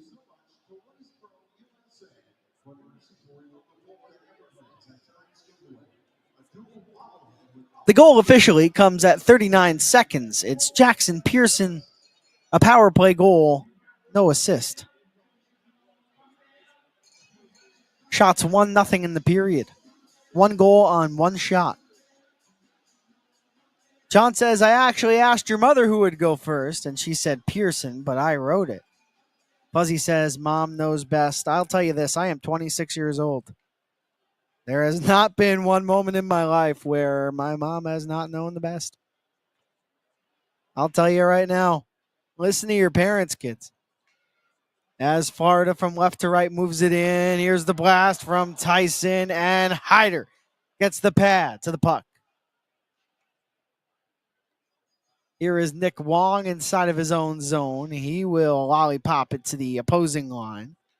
But scooping it up will be the Everblades. Quick pass from Henry. That's a diagonal feed to the forward group. An opportunity in tight. But again, another takeaway. Derek Topatic inside of his own blue line looking for Wong. He got tangled up. So he's forced to give the puck up. And Furiola will play it ahead. Cranford stopped down as he collides with 1, 2, now 3 Everblades. 3 minutes into the period. Here is fighting number 12. He'll cut to the right wing corner, now to the blue line. Shot from the left, stopped by Hyder again. And Ethan Hyder with another strong start to the period. Gave up a goal early in this game. Then, of course, gave up another late in the first period. Not much he could have done on Hargrove's goal, but for Ethan Hyder to be able to put that goal that came 69 seconds into the game behind him and really play some good hockey, keeping his team in the game to where they could get on the board and make it at least a manageable deficit.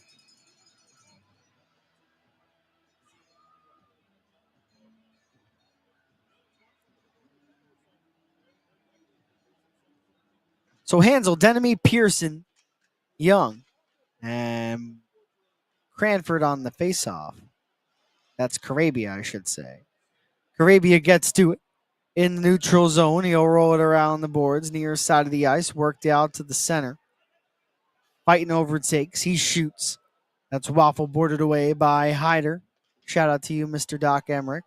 Tip of the cap. One of the best to ever do it. Here's Carson Denemy. He'll look to get it out to the middle.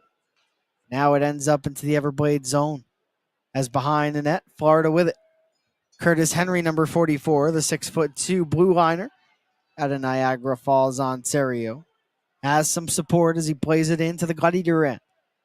Hyder will move it to the near corner. Denemy at the boards will dig it free, and Alex Young lets it go for a teammate. Cutting all the way in and getting spun around is Carabia. He collides with a man. Coming into the fray is Francis.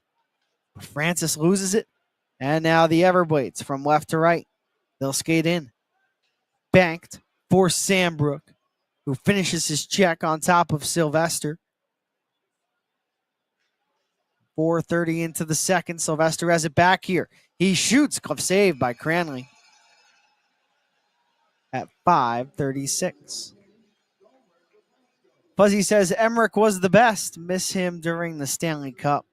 Stanley Cup playoffs not the same without Doc Emmerich. No shot, of course, at Sean McDonough, who does such a terrific job, and Bob Wischusen. Really hard to top Doc Emmerich.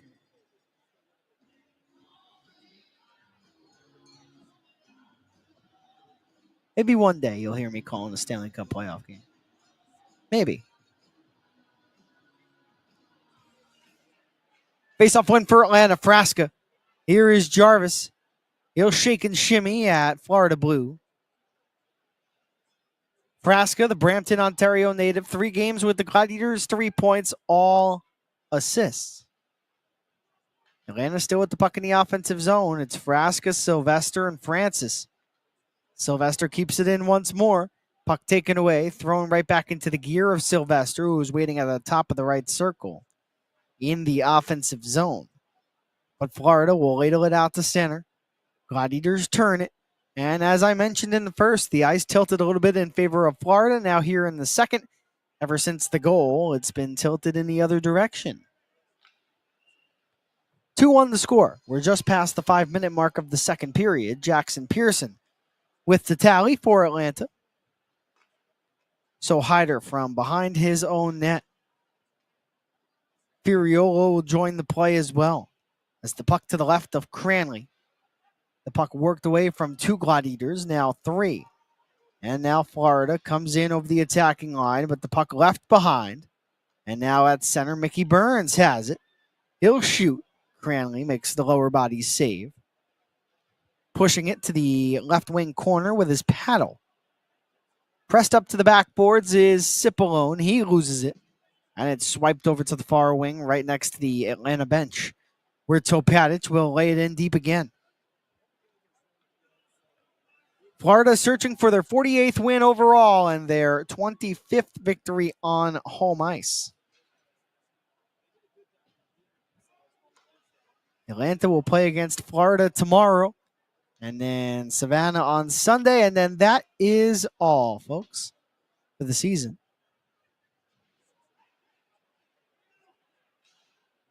But it would be nice to spoil the Everblades' chances of securing a South Division title. I'll have updates on the remainder of the scores around the ECHL in just a bit. Tom says Beth thinks Cody will get second goal for the Glads. We'll see. As Florida with it, fans calling for a penalty on Drevich. They won't get one. Instead, Drevich will take the puck. And back on his horse after it is Lambden. So Logan Lambden moves it into the far corner, played up through the middle. Always a dangerous play, but this time the Everblades turn it into a grade A scoring chance. And Lambden going down to the ice, missed just high. And do we have a penalty shot on our hands? We'll find out when the Glads are able to touch up. There is a delayed penalty either way on the play. And Florida with it as they'll move the puck around the horn here. Touched up by Atlanta. Will they point to center ice for the penalty shot?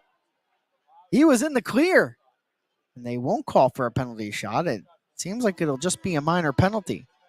But we'll find out for sure when we come back to Atlanta Gladiators hockey. 12:21 to go in the second. A Gladiator to the box. That's Datama.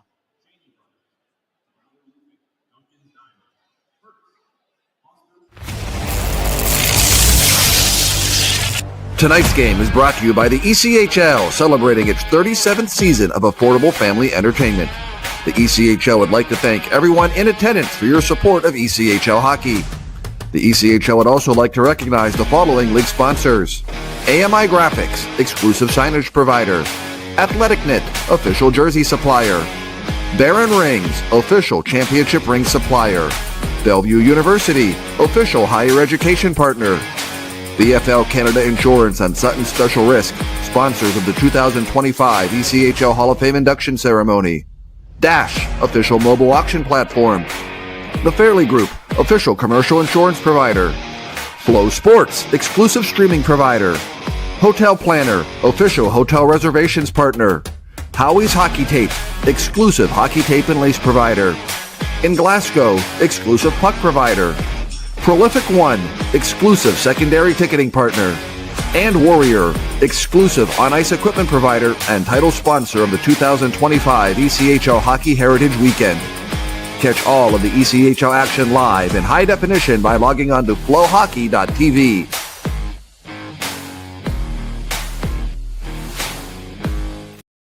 Everblades to the power play. 12:21 on the clock here in the second.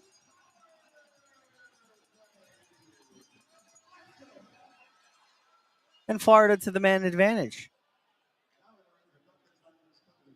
Atlanta down 2-1 if you are just joining us. Sambrook over to the left circle. He calls for the puck and he gets it right back. Sambrook quarterbacking the power play. Lambden rink wide. Hyder comes out, makes a save with his glove. 8 minutes into the period, 25 seconds into the power play. Puck at the left wing wall. That's Tyson, number 43. He'll turn away from a Gladiator, send it to the line. Sambrook back for Tyson. One-timer Lambden as he was looking against the grain. Hyder was at an off angle, went down, but nothing got through to the net.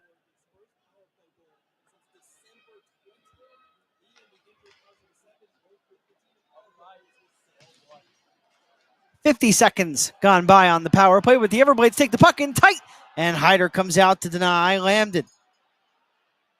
Lambden has been all over the place offensively across this game and a half stretch against the Glads. Lambden again. He'll weave, draw 2 Gladiators to him. Here is center Rami, number 8. Excuse me, that was Sambrook rather shooting. Missed the net. Puck at the goal line. They look for Lambden. Rink wide. Did not get through to Lambden. Everblades still with it. 35 ticks on the power play.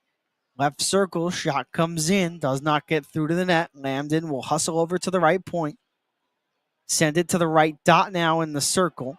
Spinning is Lansdale. No path to the front. Given by the Glads. Sambrook keeps it moving. Slap shot. Score!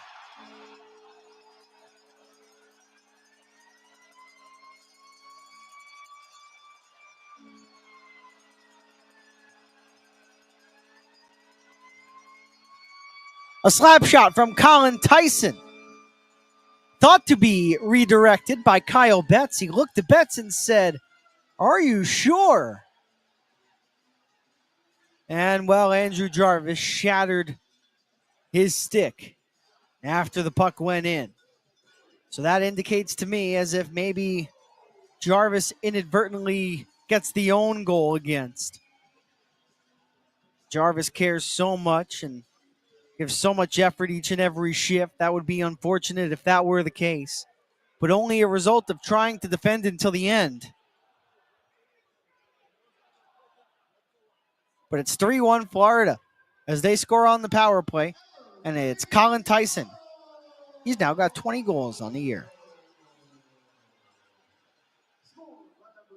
It's now Moberg, who had a goal last night. He looked to fire. Nick Wong does well inside of his own zone to lay it ahead out to center. Florida back with it. They'll retreat into their own zone. Now they have it past the red line. They're forced to the flank. Around the net, the puck goes. Dylan Hamiluk, number 29, with it. He's hit. He surrenders possession of the puck. And Mickey Burns will move it north. Just past the midway mark of the hockey game, 9:40. And counting to play here in the second. Behind the net, Hyder again. He'll whack it all to the near boards. But a turnover. Again, the Everblades, they shoot and they miss. 3-1 Florida leads. The Glads trying to get out of their own end. Frasca and Sylvester right there at the board, skating and speeding his way to the area is Francis. He's got a man to his left. That's Carabia. Will dump it in on Cranley and then go off for a line change. The latest goal for Florida comes at 9:23. It's Betts, his 13th, as they look for another Hyder big save. And he tracks it. Once again, Betts is 13th from Tyson and Sambrook at even strength. So a power play goal for Pearson 39 seconds into the period, but Florida gets it right back just under 9 minutes later. Immediate timeout to come. Shots on goal, 6-3 Florida here in the second period, 14-13 Florida for the hockey game.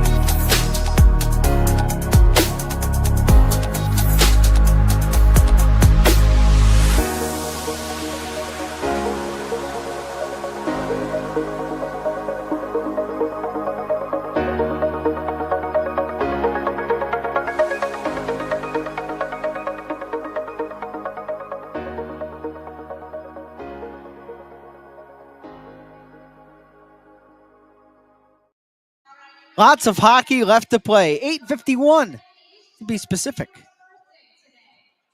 3-1, the Everblades lead over the Gladiators. 2 games left after tonight in the season. Tomorrow and then Sunday. The puck drop tomorrow will be 7 p.m. The puck drop on Sunday, 5 o'clock. Really hope you'll join me on Sunday, but we've also got the final watch party of the season at the Aloft Hotel in Lawrenceville. Hope you all will join us. As Atlanta on the attack here to the front, Cranley goes down and kicks it aside.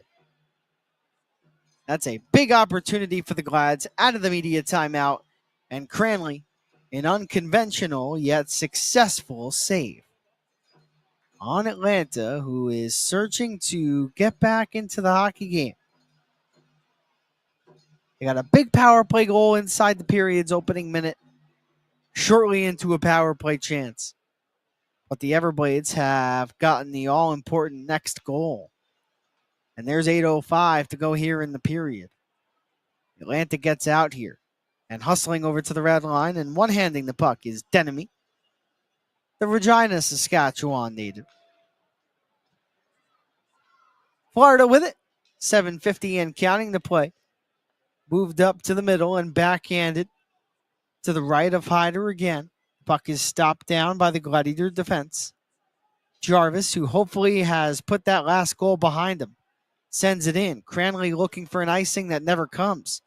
So Atlanta with the puck here at the side of the Florida net. Here is Jarvis. Left wing wall. Drevich turns and fires. A backhander swept on goal. And Cranley gets there for that one too.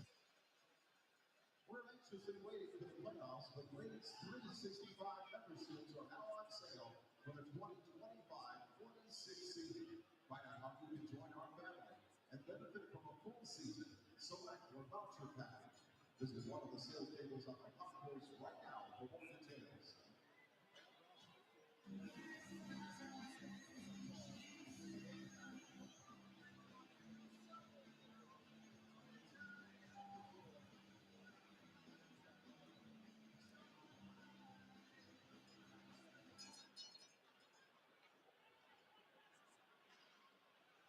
.717 to go here in the second.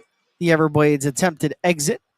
Stopped down by the combination of Mickey Burns and Joey Cipollone, but turned the other direction quickly. No icing determined by the linesman. So we will play on with the puck to the side of Ethan Hyder's net. Atlanta looking to finally win a game against the Everblades. They are 0 for their last 13.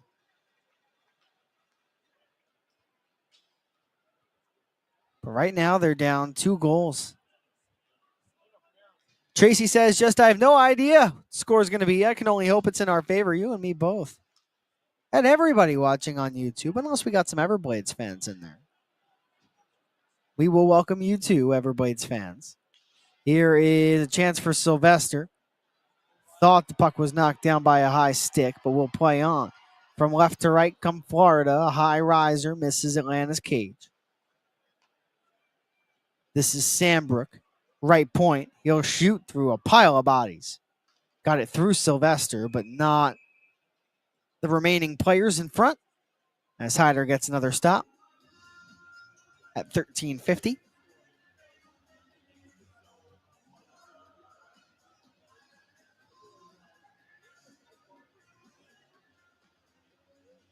A quick look around the ECHL. Adirondack and Maine tied 2-2. That game in the third period. Also in the third, Wheeling and Trois-Rivières also tied 1-1. Reading up 3-1 over the Worcester Railers after 40. The Orlando Solar Bears with a 2-0 lead on home ice over the Greenville Swamp Rabbits. Kalamazoo 3-2. Third period has just begun in Indianapolis. Savannah and Jacksonville, the Icemen have a 2-1 lead in the third period in that game. South Carolina Stingrays up 4-2 over the Norfolk Admirals. That's a fun game. Fort Wayne 1-0 over Toledo as Atlanta moves the puck into the attacking zone in Estero. This is Francis. 2-2 Cincinnati and Iowa. 2-2 Tulsa and Allen. Utah and Rapid City scoreless in games yet to be underway. Kansas City and Idaho, Wichita and Tahoe.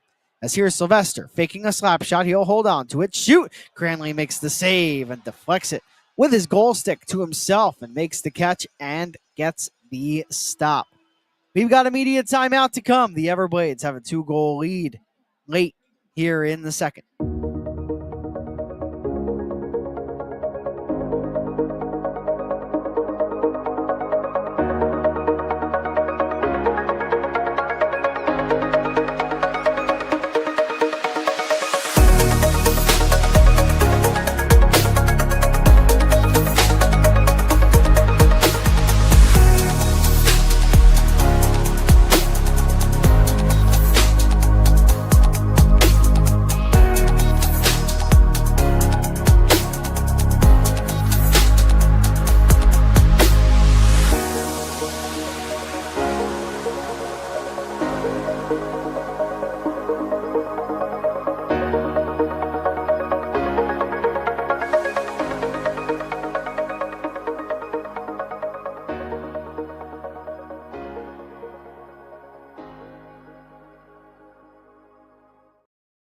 Welcome back to Atlanta Gladiators Hockey. Liam Gotimer here with you live on Flow Hockey and YouTube. 5:24 to go in the second.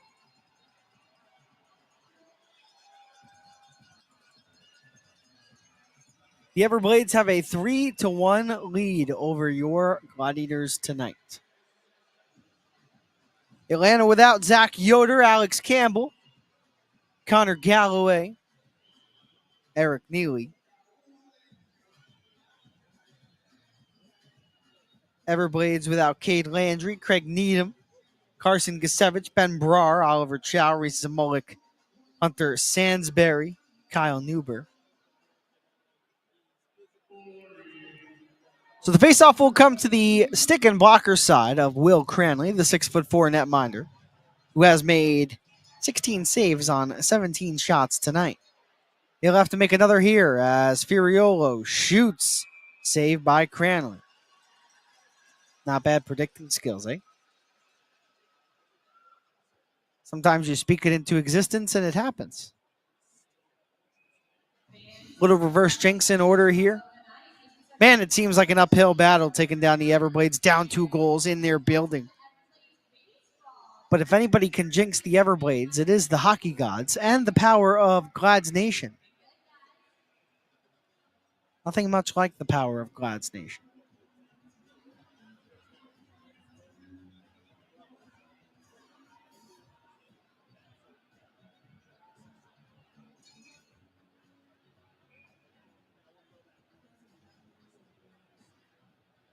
I don't think there's any way the Everblades lose this game.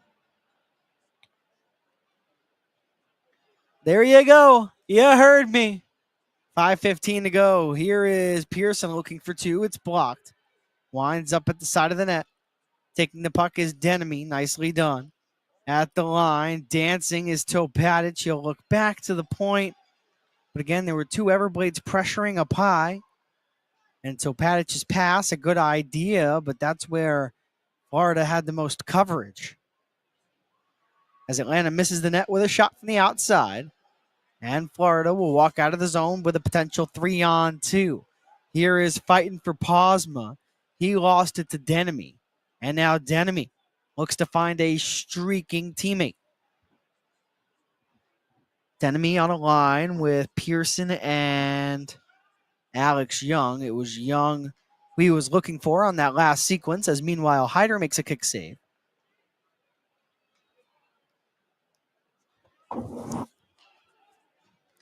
So Jarvis, a quick tape-to-tape feed up the ice. Nick Wong will pirouette at the right circle. Now at the right point, he'll send it around the boards, now into the corner.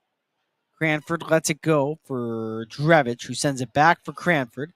He'll try to cut to the interior from the left wing side, but he loses it. Florida looking for the exit. They've got it. Right now, a clinic defensively by the Everblades, not allowing Atlanta much of anything in the offensive zone. It's almost as if you cross your fingers for a turnover. Here's a grade A scoring chance for Florida as they walked in with numbers.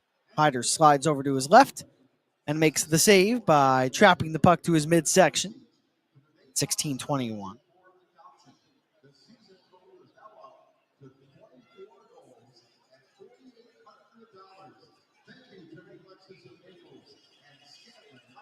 Tom with a very wise message in the YouTube chat with where we are in the season. I would encourage the very awesome Glads to relax the shoulders, shake off any doubt, go have fun. That's the most important thing, and take some chances. And also recognize that 2 games from now, when Atlanta takes on Savannah, it'll be the last time that this group of players will ever play together, ever again. And that should motivate you. That's a message that head coach Derek Nesbitt told me that he told the team last season when they went on the road to complete the year in Jacksonville. And what did it result in? Well, a thrilling 7-4 win on the games, or on the final game of the season, I should say. So now from left to right, under 3 minutes to go. The Everblades with numbers again. Shot from the high slot. Hyder makes another save and steers it to the right with a combination of his glove and his right pad. Left pad, I should say.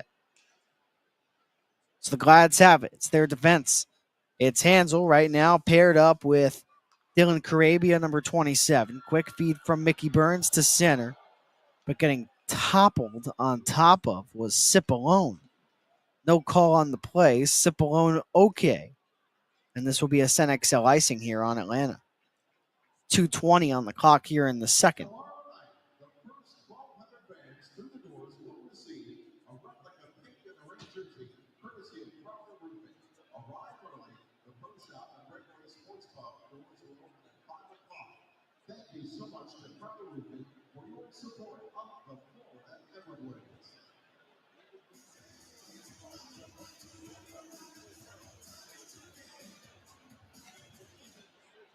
Puck one back by Atlanta here. If you're just joining us, just a shade over 2 minutes on the clock in the second period. The Gladiators find themselves down 3-1 to the Florida Everblades as we have another stop here and another icing, I believe. Glads tried to sneak a change in there, but the referee skating immediately over and telling Nezzy and Ginner's group to get the right guys on the ice.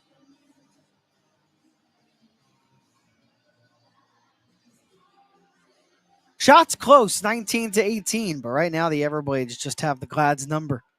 I hope I'm wrong by the end of the night, but it's been a struggle. I believe the last win for Atlanta, and again, I'll fact check this, against the Everblades, came on April of the 2022-23 season. The last win was a 4-0 victory in April of that year, as Hyder makes another glove save. That was a Cody Sylvester hat trick. They beat Cam Johnson on home ice that afternoon, wearing their alternate jerseys, their red and black jerseys with the A. For those watching on YouTube, do you remember those? Let me know. But since then, it's really been all Florida dominating the season series. But it's not just Atlanta that has fallen victim to stats like that. That's just how good the Everblades have been.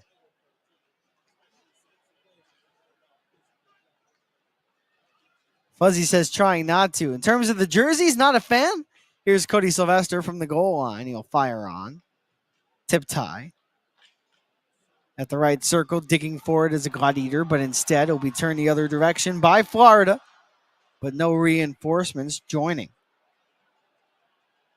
So Francis brings his man down to the deck, and now Sylvester with Furiolo out through the middle.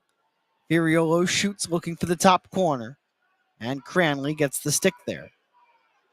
Meanwhile, right wing side, it's Lambden. Logan Lambden had a hat trick in Florida's last game against Atlanta on Wednesday night. He was taking a lap around the Atlanta zone, lost the puck. So the Glads now have it. A slap shot opportunity from Jarvis. Gets redirected out of the zone. Young walked right back in, but we're going to have an offsides at the line here. At 19:21.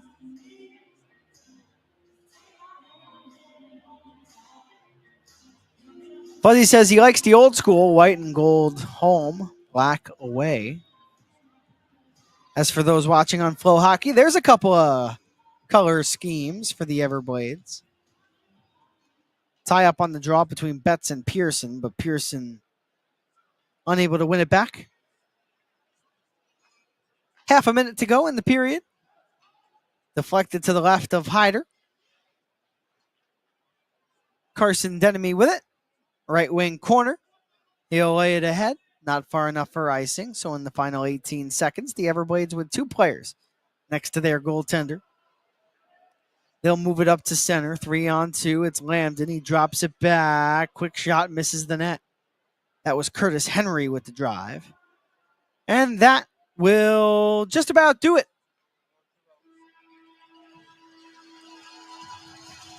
For the second period, Atlanta down 2 goals. It is 3 for Florida, 1 for the Gladiators. After 40 minutes of play. Put 18 minutes on the clock, the intermission to begin in just a moment.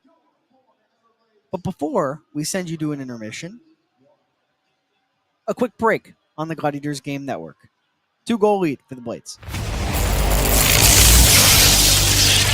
Tonight's game is brought to you by the ECHL, celebrating its 37th season of affordable family entertainment. The ECHL would like to thank everyone in attendance for your support of ECHL hockey. The ECHL would also like to recognize the following league sponsors: AMI Graphics, exclusive signage provider; AthleticKnit, official jersey supplier; Baron Rings, official championship ring supplier; Bellevue University, official higher education partner; BFL Canada Insurance and Sutton Special Risk, sponsors of the 2025 ECHL Hall of Fame induction ceremony; Dash, official mobile auction platform; The Fairley Group, official commercial insurance provider; Flow Sports, exclusive streaming provider; Hotel Planner, official hotel reservations partner; Howie's Hockey Tape, exclusive hockey tape and lace provider; In Glasgow, exclusive puck provider; Prolific One, exclusive secondary ticketing partner; and Warrior, exclusive on-ice equipment provider and title sponsor of the 2025 ECHL Hockey Heritage Weekend. Catch all of the ECHL action live in high definition by logging on to flowhockey.tv. Oh, blimey! You've led us astray again. But these maps are so tricky. I've got your treasure. Do tell, Laddie. Play Keno and win money every 3.5 minutes. Kevin, give the signal. You pick 10 numbers. Fire! Then Keno picks 20. The more we be matching, The more we be winning! And now we feast! Or not. Win up to $100,000 every 3.5 minutes.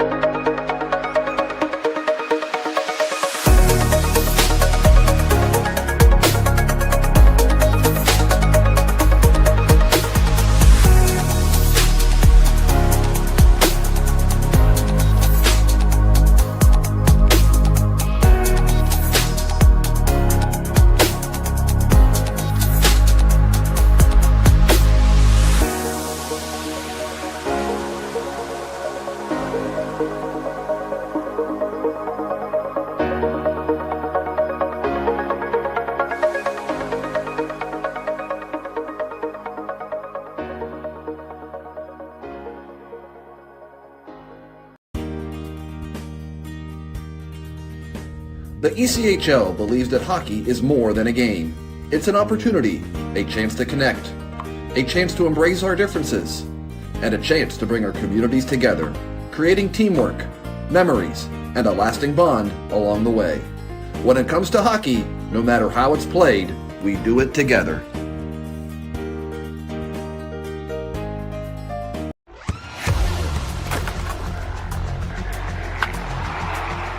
We all have goals. But let's be honest. Most of us aren't going to be professional athletes. But if your goal is to finish your degree, we can help. Come to a university that puts your goals first. Bellevue University, your partner in finishing goals. Back here on Flow Hockey and YouTube, Liam Gotimer here with you. Atlanta down 3-1 to the Florida Everblades as we continue throughout the second intermission. But before that, a quick recap of the game thus far, specifically that middle frame where once again Atlanta skates away down a pair of goals.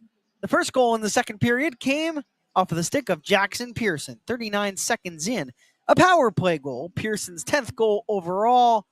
The tally unassisted once again at 39 seconds. The penalty taken by the Everblades that resulted in the power play was Logan Lambden, a 2-minute minor for a hook, taken 31 seconds in. Brendan Datema at 7:39 would go off for a 2-minute tripping minor, and well, the Everblades would score on that power play opportunity. Kyle Betts, his 13th from Colin Tyson and Jordan Sambrook. Atlanta had taken just a bit of momentum from the Everblades with the Pearson goal, but before we reached the midway mark, the Everblades took it right back with the power play marker themselves. Once again, it's Kyle Betts, his 13th and 32nd point. The 6'1" forward contracted by the American Hockey League's Springfield Thunderbirds. The goaltenders, Will Cranley, through 40 minutes, has made 17 saves on 18 shots, while Ethan Heider for the Glads has denied 17 of 20. We will play at even strength when these two teams come back in just a shade over 13 minutes. The power plays through the first two periods of play. Atlanta 1 for 2. Florida 1 for 2 as well. The shots on goal, 12 for the Everblades in that second period, 8 for Atlanta in the middle frame, 20-18 officially for the Everblades in the hockey game. Once again, the score 3-1.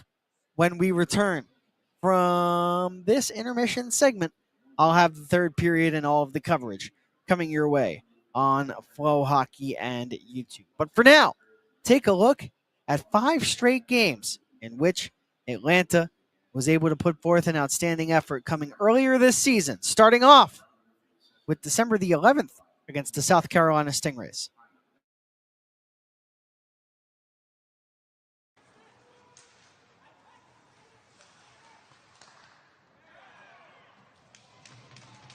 Iriolo keeps it moving and gets it right back off of the give and go.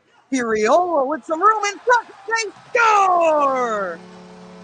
Into the zone. He missed just wide. A slapper. And they score! This is Weiss sends it across, and a one-timer. They score! 11 seconds in.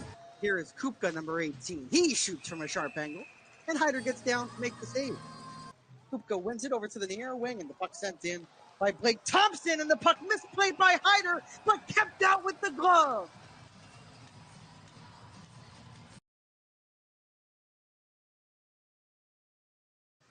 Connor Moore on the back end, turns the puck over to Randy Hernandez. Randy Hernandez near corner to the front for Murray. He scores! And now South Carolina skates out. Watch out, Sustalev to the net. He scores! So Micah Miller, the former Gladiator, all the way in, and Heider makes a skate late save. Here come the Gladiators in over the attacking line. Keeping the puck in beautifully for Atlanta is Jeremy Hansel towards the net. They score!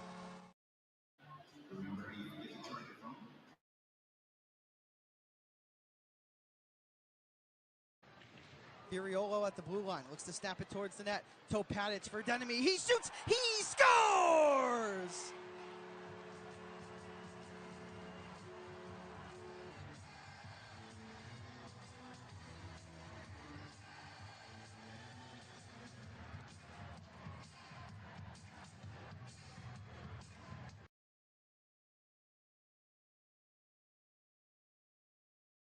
To the outside, Shukarov back for Harris. He moves in towards the net, and what a pad save made by DeRitter. It's Mackenzie Dwyer, number 29, up against Michael Markazan. Markazan with a few overhands lands one to the back of Dwyer's helmet. They wrestle on top of one another. Both remain on their skates.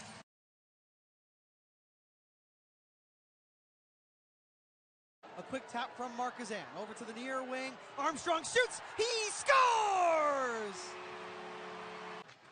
The ricochet comes right out. The Gladiators will have a breakaway. It's Joey Cipollone right down Broadway, and Justin Close cannot keep it out. The Gladiators score! Drew DeRitter, in his 12th appearance with the club, earns his second shutout of the year and his third win. Congratulations, 34, as Atlanta wins here tonight by a final score of 3-0 on. Randy Hernandez through the middle, finds a teammate, skating in over the line is Topatic. He shoots, save, rebound, score! And now the Gladiators skate out as Denemy comes out of the box. Carson Denemy out of the box and into the play, sends it rink wide. Sylvester, backdoor, they score! And now Blake Murray to the net, he scores!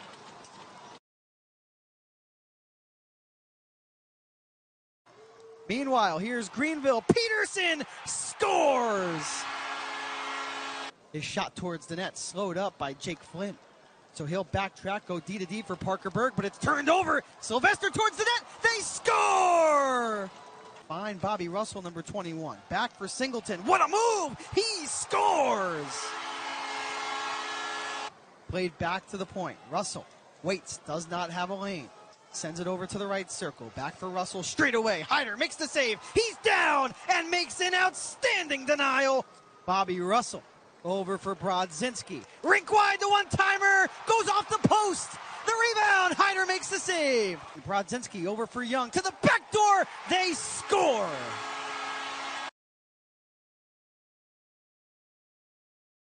Out to the top, Furiolo to the right circle, handle to the net, save, rebound, score! It's a hat trick for Blake Murray. The Gladiators win by a final score of 5-3 on the road tonight in Greenville, and it's 3 in a row for your Atlanta Gladiators.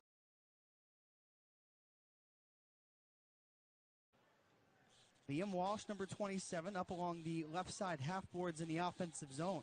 He sets up Drivich in the circle, and DeRitter gets down to make a blocker save. Patrick Marcinkiewicz skates in. He's got Murray. Murray in front for Hernandez. He scores!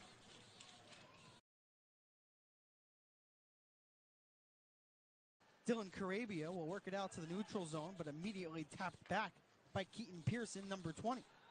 A turnover. High slot. DeRitter makes the save.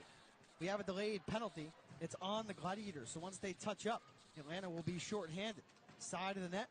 Drevich misses high over DeRitter's helmet. Straight away. Rydell! He scores! Sajin, top of the zone. Nas, right point, and DeRitter makes a catch through traffic with Granowitz right in front of the net. Yoder for Sylvester, who turns and shoots, save, rebound, score! Here comes Randy Hernandez into the zone. Takes a big hit, but successfully leaves the puck off for Patrick Marcinkiewicz. Rink wide, Jarvis walks in to the back door. They score! He throws the puck off of Cipollone. Ricochets right back for Sassana. But a neutral zone takeaway by Neely. Sets up Sylvester, and Cormier makes the stop. Around the net, Sylvester scores! A little shake and shimmy away from a forechecker. But it's turned over to Kai Schwint. 2-on-1. Schwint with Jerry Leon. Jerry Leon shoots into the glove.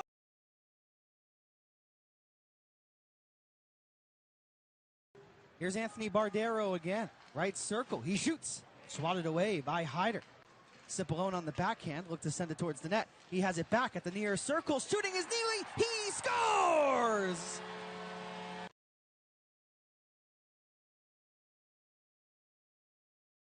The puck not kept in by Sylvester. It took a funny bounce on him. Spencer Kirsten goes wide right on Topatic. Gets a chance, and Hyder makes the save. Pass from back beneath the goal line to the top. Jarrett Lee walks in, shoots. Hyder makes the save. Rebound, and he stops him again. Topatic at the line. He shoots. It goes off the crossbar. Fanti doesn't know where it is, so Furiolo scores! Zach Yoder cannot play it out. Nazarian keeps the puck in. On the backhand, the Solar Bears score. It's tipped in by Tyler Bird, and it's 2-1.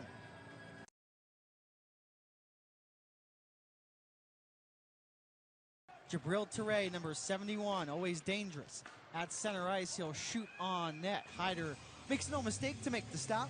It's a foot race. Ryan Cranford up against Hudson Thornton. Cranford wins it to the empty net. Carson Dinamy scores! The Gladiators improved to a record of 12-11, 3-1. They've won their 5th game in a row, and Tonight's game is brought to you by the ECHL, celebrating its 37th season of affordable family entertainment. The ECHL would like to thank everyone in attendance for your support of ECHL hockey.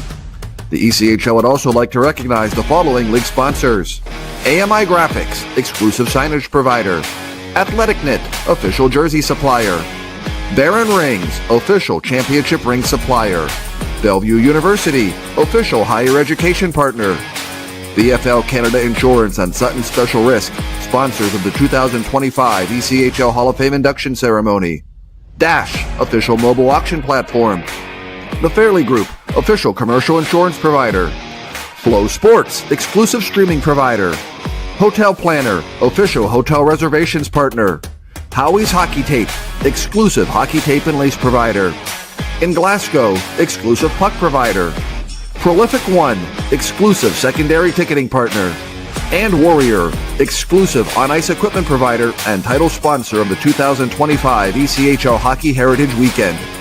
Catch all of the ECHL action live in high definition by logging on to flowhockey.tv.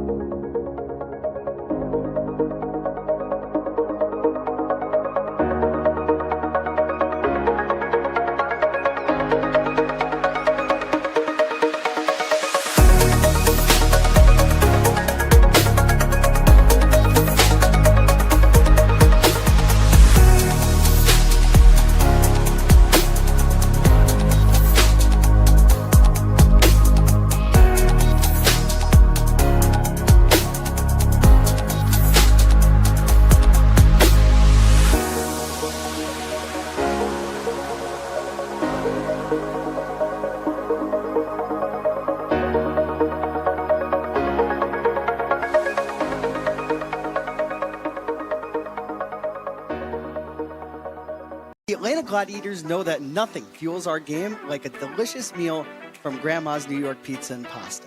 With fresh ingredients and a variety of mouth-watering toppings, Grandma's has something for every fan. Whether you're enjoying a classic pepperoni or trying one of their creative specialty pizzas, you can taste the passion in every single bite. So, next time you're looking to gather with friends or celebrate a win, head to Grandma's New York Pizza and Pasta in Lawrenceville and Sewanee, where great food and team. The Atlanta Gladiators know that to perform at our best, we need to fuel our body the right way, and that's why we love Jason's Deli.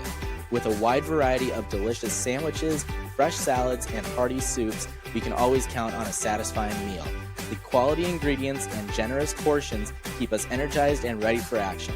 Whether it's a quick lunch or a hearty dinner, Jason's Deli is the perfect spot for players and fans alike to enjoy great food and stay energized. Oh, blimey! You've let us astray again. But these maps are so tricky. I've got your treasure. Do tell, Laddie. Play Keno and win money every 3.5 minutes. Kevin, give the signal. You pick 10 numbers. Fire! Then Keno picks 20. The more we be matching, The more we be winning! And now we feast! Or not. Win up to $100,000 every 3.5 minutes playing Keno. Have you ever watched a hockey game and thought, I could totally do that? Call the game and break down the action? Well, now is your chance to make that thought a reality with a unique and thrilling opportunity on the call with Liam Gotimer. This one-of-a-kind program invites you to step into the broadcast booth with me for an exclusive hands-on experience in the world of sports broadcasting. Whether you're an aspiring broadcaster or a die-hard hockey fan, this is your chance to join in on the fun. Visit AtlantaGladiators.com for more information on how to sign up today. Oh, and welcome back to Atlanta Gladiators Hockey. Liam Gotimer here with you. As always, it's an absolute pleasure as Atlanta down 3-1 to the Everblades with the third period not too far away. The goals in this hockey game, well, for your Atlanta Gladiators, it has been just one goal, and it has gone to Jackson Pearson, a power play goal, 39 seconds into the middle frame. Otherwise, Alex Kyle, Colton Hargrove, and Kyle Betts for the Everblades in that order. Your starters presented by Senexel Georgia. For the Glads, who skate from left to right wearing their white uniforms, it's Jackson Pearson, number 19. On the right, it's Alex Young. On the left, it's Carson Denemy. On defense, it'll be Dylan Carabia, number 27, with Jeremy Hensel. And Ethan Hyder remains in the net for the Gladiators, making 17 saves on his first 20 shots faced. So at the left point, this is Cole Moberg, number 2. He had a goal in Wednesday night's game and just misses another. A pass from the wall to the center point. Hyder makes a save. They try to wrap it around. Hyder was way out of his net and made an awkward dive over, but didn't have to get over. The Everblades shot themselves in the foot a little bit there and were unable to put it in to the wide open cage. As we are inside the opening 60 seconds of the third period, if you're just joining us, thank you for joining us. As the puck taken away at center by the Glads. And here comes the first line of Sylvester, Frasca, and Francis. So Ryan Francis speeds his way over to the puck. A backhanded pass to the top. A one-timer from Furiolo. Did not hit the Florida net. And now one-on-one comes Kyle, already with a goal tonight. And Hyder makes a stick save as Kyle tried to dance around Furiolo. Nearly got all the way through to the net, but Hyder stopped them down, but they score on the next chance at the goal.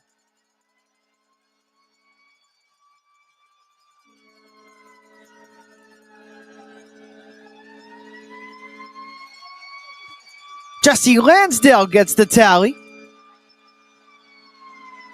And it was a net front scramble. Lansdale was right there. Hyder made the first save, and once Topatic was beat to the inside, Lansdale had a goal. It was a good first save by Hyder, who was able to get his skate blade over to the near post. But as the puck ricocheted off of his skate, I should say, it went right to Lansdale, who had the previous chance. And it's a 3-goal Everblade advantage.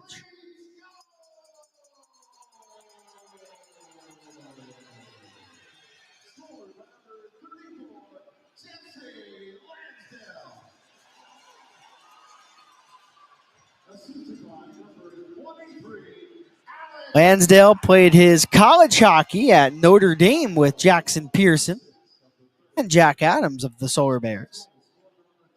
26-year-old forward gets the goal as Florida looks for another. Hyder makes a big save down on his back. That easily could have been the 5th goal for the Everblades here, as the wheels starting to come off inside the opening 3 minutes of the third. A Gladiator goes down in a heap. That's Jarvis. He gets right back up. Here's Cipollone for Hernandez. Right down Broadway. And a save made by Cranley. And now we've got a fight behind the play. It's Allen with a couple uppercuts to a Gladiator. That, I believe, is Jarvis. And Jarvis says, let's put this fight behind us, go to the penalty box, 2:25 into the third. The Everblades with a goal and a fight win already here in this final frame. Here's a look at what happened behind the play. Jarvis just skated right over to Allen, and man, that's a tough customer in Sean Allen. And Andrew Jarvis re-enters the Gladiators starting lineup, and well, what does he do? He picks the biggest guy on the Everblades and said, let's toss him.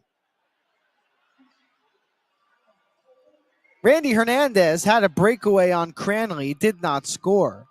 Would have been interesting to have seen if that goal would have counted, because as we found out in the seconds to follow. There was a fight going on in the neutral zone right next to the Atlanta bench.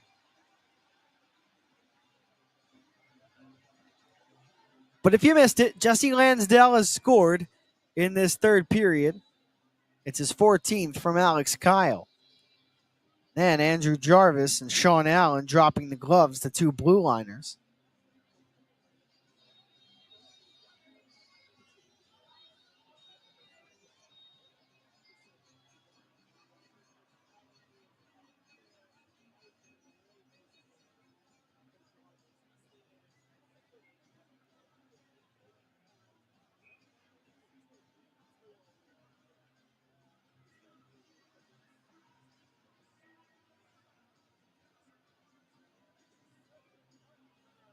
It'll be a power play for the Gladiators. That's a start. So perhaps an extra minor going towards the way of the Everblades, which is nice to see. Here's the penalties. Jarvis gets 5 minutes for fighting. 2 minutes for instigating on Allen, along with his 5-minute fighting major. Jarvis just gets the 5-minute fighting major. So hopefully that clears things up for all of you watching at home. 2:55 into the third period. Atlanta down 4-1 now. As a shorthanded takeaway by Lansdale. He'll work around Francis, cut to the net. Hyder comes out, makes a save. Another chance for Florida. They'll pirouette at the circle, and Everblade gets knocked down. No call on the play. That was Hamiluk.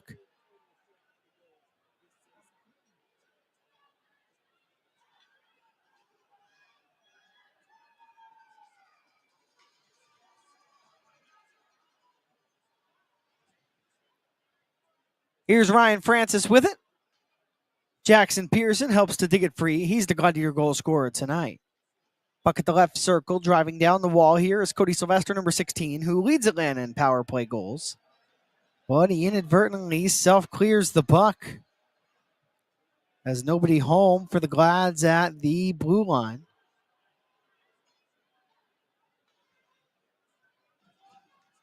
So we'll play on here.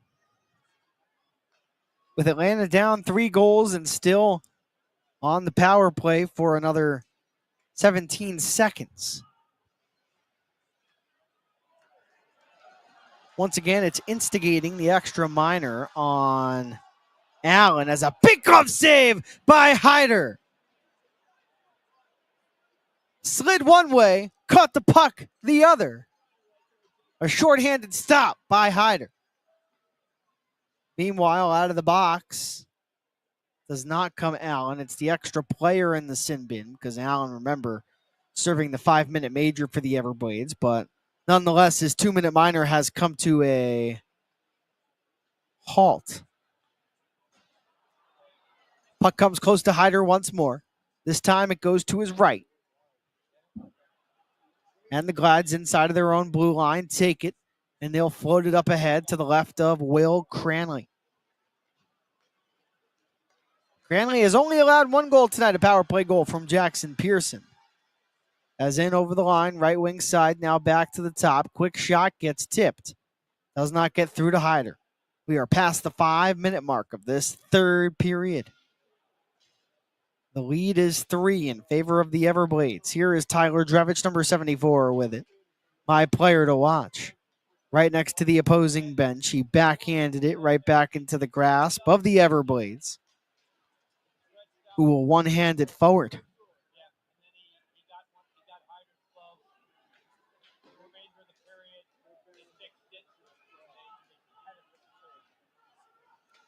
Cranley will stick aside the puck over to his right.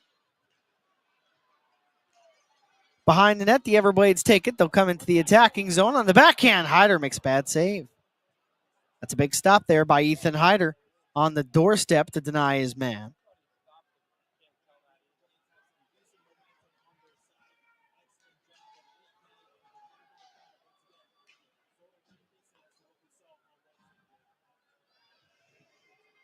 So behind Will Cranley, Florida has the puck. They are sitting pretty right now, up 3 goals, and the fans can feel it. Here's Lansdale already with a goal in the frame, flying past 1 and then 2 lines.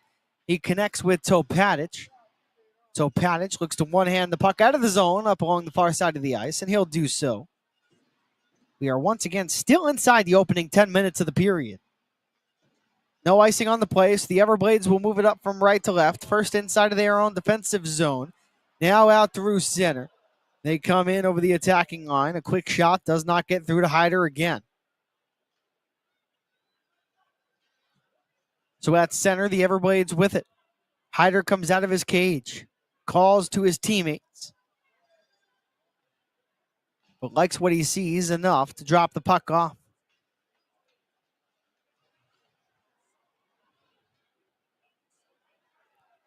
Florida, left wing side, now over to the right wing side, and over the line comes Lambden. Speeds into the zone, he's in the clear, and Hyder shuts him down. Big save by Ethan Hyder. Let's head to immediate timeout. The Everblades with a 3-goal lead at Hertz Arena.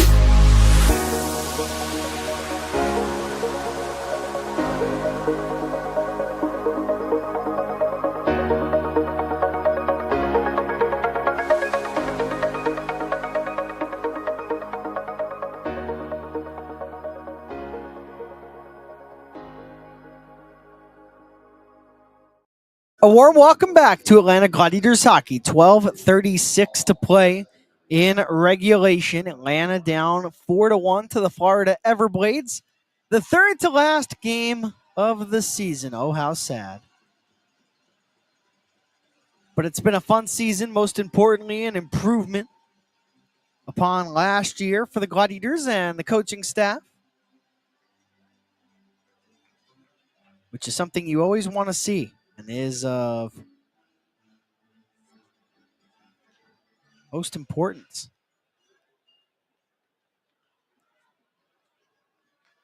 As the Gladiators control here, looking to add one more on the board before regulation comes to a close. Maybe 2 or 3, maybe 4. Take the lead, win this game. But a long way to go before the Gladiators are able to get there. But they might have numbers here on the rush. It's Frasca. He's got Sylvester to his right, but Frasca lost it to Lambden. So Logan Lambden now out through center. He's met by Young. Young will turn one way, now the other. He'll backhand a pass over to the near wing, where Topatic will lift it up. Intercepted in neutral ice. Quick shot coming in off of the stick of 37 Posma. Posma lost it. Puck in the far corner now. 11:43 to go in regulation. Quick chance. May have glanced off of the post, but it missed Hyder. And now Young will move it up right next to the Everblade bench. 8.5 minutes into the period. The Everblades playing the style of hockey that has won them 3 straight Kelly Cups. It may not be the most exciting, but it is effective. And really all the opponent being the Glads tonight, have on the offensive side comes via the power play. And if you're not able to score on the man advantage, well, then you're doomed facing the Everblades. 11:03 on the clock. One more media timeout. 4-1 Florida. Oh, blimey. You've let us astray again. But these maps are so tricky. I've got your treasure. Do tell, Laddie. Play Keno and win money every 3.5 minutes. Kevin, give the signal. You pick 10 numbers. Fire! Then Keno picks 20. The more we be matching, The more we be winning! Ah! And now we feast. Or not. Win up to $100,000 every 3.5 minutes. The Atlanta Gladiators know that nothing fuels our game like a delicious meal from Grandma's New York Pizza and Pasta. With fresh ingredients and a variety of mouth-watering toppings, Grandma's has something for every fan. Whether you're enjoying a classic pepperoni or trying one of their creative specialty pizzas, you can taste the passion in every single bite. So, next time you're looking to gather with friends or celebrate a win, head to Grandma's New York Pizza and Pasta in Lawrenceville and Sewanee, where great food and team spirit come together. 10:48 to go here in the third period. Liam Gotimer here with you for Atlanta Gladiators hockey. Tom says, is it fair to say that Tom Tracy and Liam won a goal? I'd say that's fair. Backhanded along by Ryan Cranford, number 21, the second-year pro out of Embrun, Ontario. But the puck reversed by Curtis Henry. An impressive pass back for a teammate. Played up the left wing. Hammerluck to the cage. That got tipped. It missed Hyder. Puck in front. It's pinballing around. 10:15 remaining in regulation time. And Drevich will force it in. Behind the net comes Cranley, who's been perfect outside of one shot on the power play from Jackson Pearson. It will be Pearson, I believe, who makes the play in front of his own goal and will slightly whack it off of the near boards and send Mickey Burns on his way.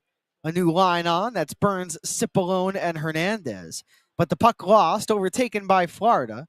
They'll cut in on the outer edge of the left wing circle. This is Colin Tyson, number 43. Finds a teammate at the near wall. Backhanded to the far side of the ice. It was Tyson in pursuit of the puck that time as well.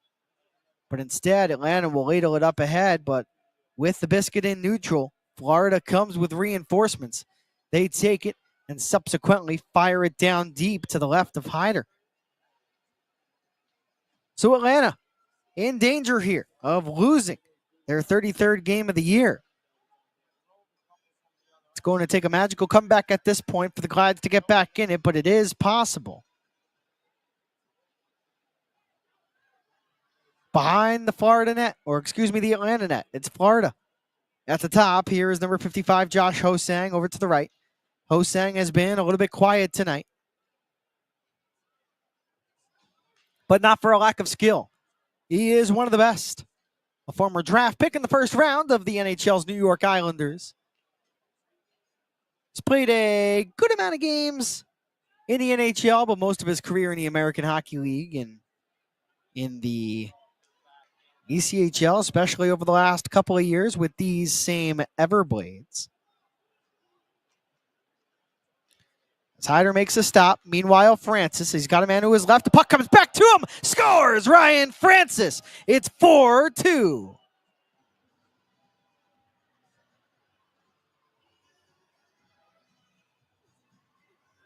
The goal comes at 11:45 for Ryan Francis.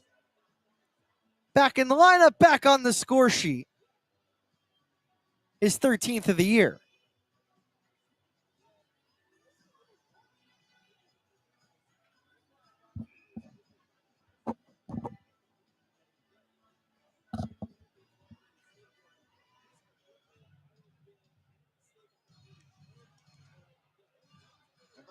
So a big goal for Ryan Francis to give Atlanta some life here in this hockey game. A 4-1 score now becomes 4-2 as he beats Cranley, top shelf.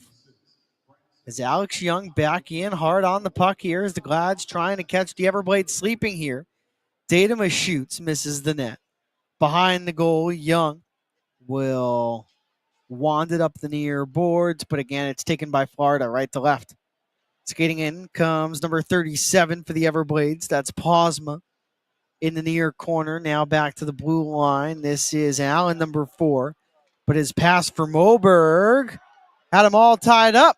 So that means Young can move it across for an oncoming Denemy who had slipped past the defense.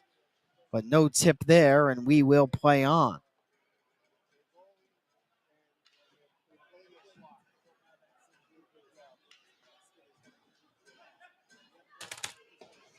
Cranley makes another save on a shot from the outside as the Gladiators doing a much better job of putting chances on the opponent's net.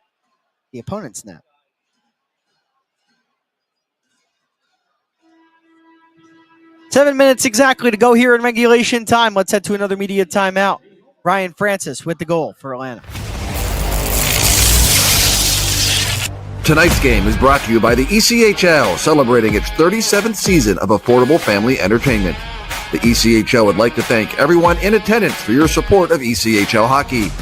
The ECHL would also like to recognize the following league sponsors: AMI Graphics, exclusive signage provider; Athletic Knit, official jersey supplier; Baron Rings, official championship ring supplier; Bellevue University, official higher education partner; BFL Canada Insurance and Sutton Special Risk, sponsors of the 2025 ECHL Hall of Fame induction ceremony; Dash, official mobile auction platform; The Fairley Group, official commercial insurance provider; Flow Sports, exclusive streaming provider; Hotel Planner, official hotel reservations partner; Howie's Hockey Tape, exclusive hockey tape and lace provider; In Glasgow, exclusive puck provider; Prolific One, exclusive secondary ticketing partner; and Warrior, exclusive on-ice equipment provider and title sponsor of the 2025 ECHL Hockey Heritage Weekend. Catch all of the ECHL action live in high definition by logging on to flowhockey.tv.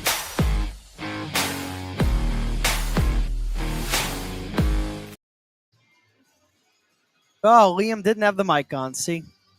It was bound to happen at least once. Pretty sure it happened the other night, too. Welcome back to Atlanta Gladiators hockey. 7 minutes to go here in regulation time. The Everblades have a 4-2 lead, but Atlanta has gotten themselves on the board here in this third period. Ryan Francis with an unassisted goal. All of the goals for the Glads unassisted, suddenly. So we'll face off at center ice. Atlanta trying to steal one here on the road.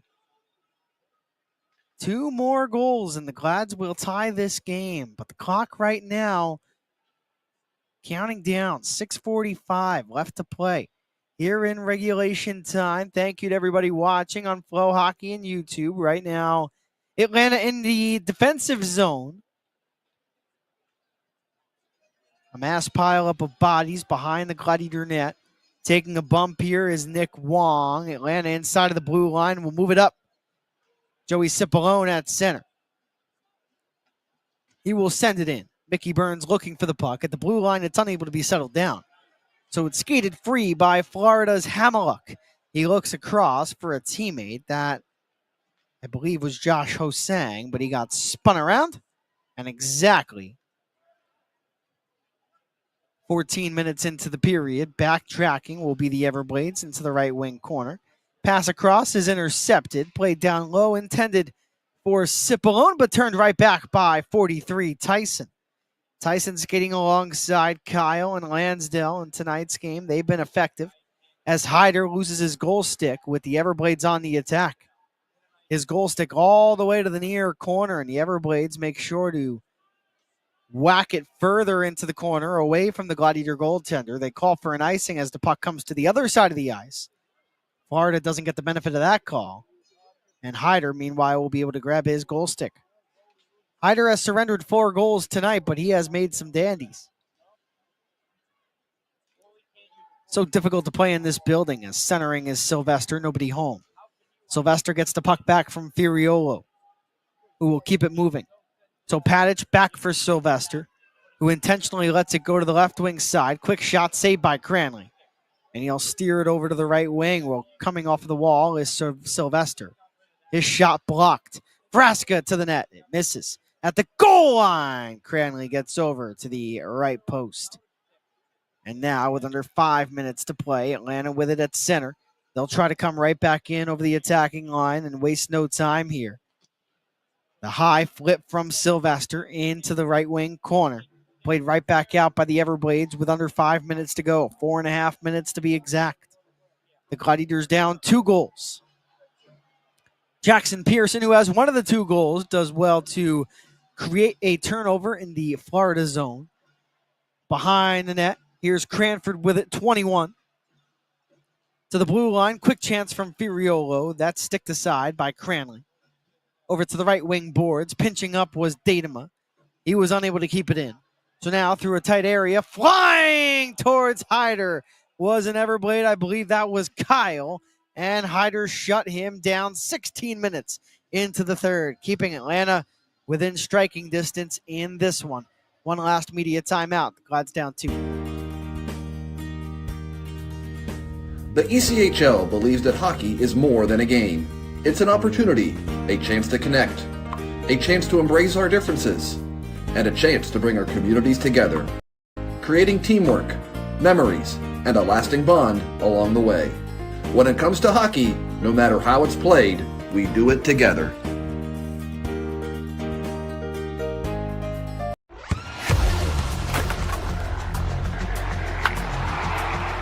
We all have goals.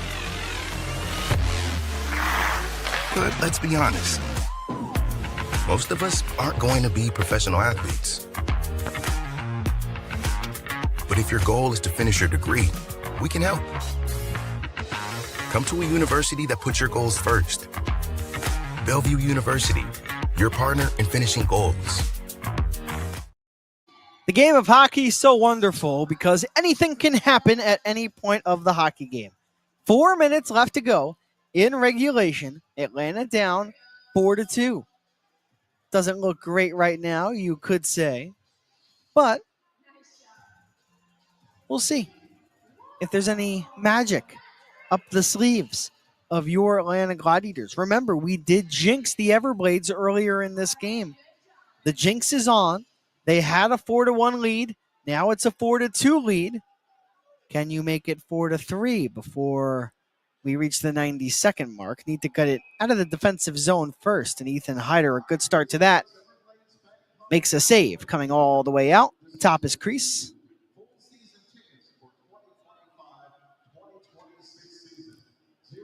It was just a couple of games ago that we saw, well, not here in the ECHL. There you go. Hugo just said it right on cue. The Canucks against the Stars. I believe we're down 5-2 in that game. Maybe 4-1 was the score, and they scored 3 goals, I believe, all with the net empty. Went on to win in overtime. The Glads have gotten themselves closer than where the Canucks were that night. It's just a 2-goal deficit. But Florida with the puck behind the net, cut over to the right circle, and another save by Hyder. Perhaps a timeout. Time not on the side of your Atlanta Gladiators. 3.5 minutes to go here in regulation, down 2 goals. And right now, Florida really controlling the pace of play. Hugo says they had less than a 1% chance of winning, referring to the Canucks.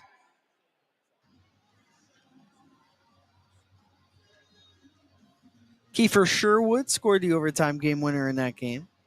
Fun name, Kiefer. One of 2 Kiefers in the NHL, Kiefer Bellows, Kiefer Sherwood.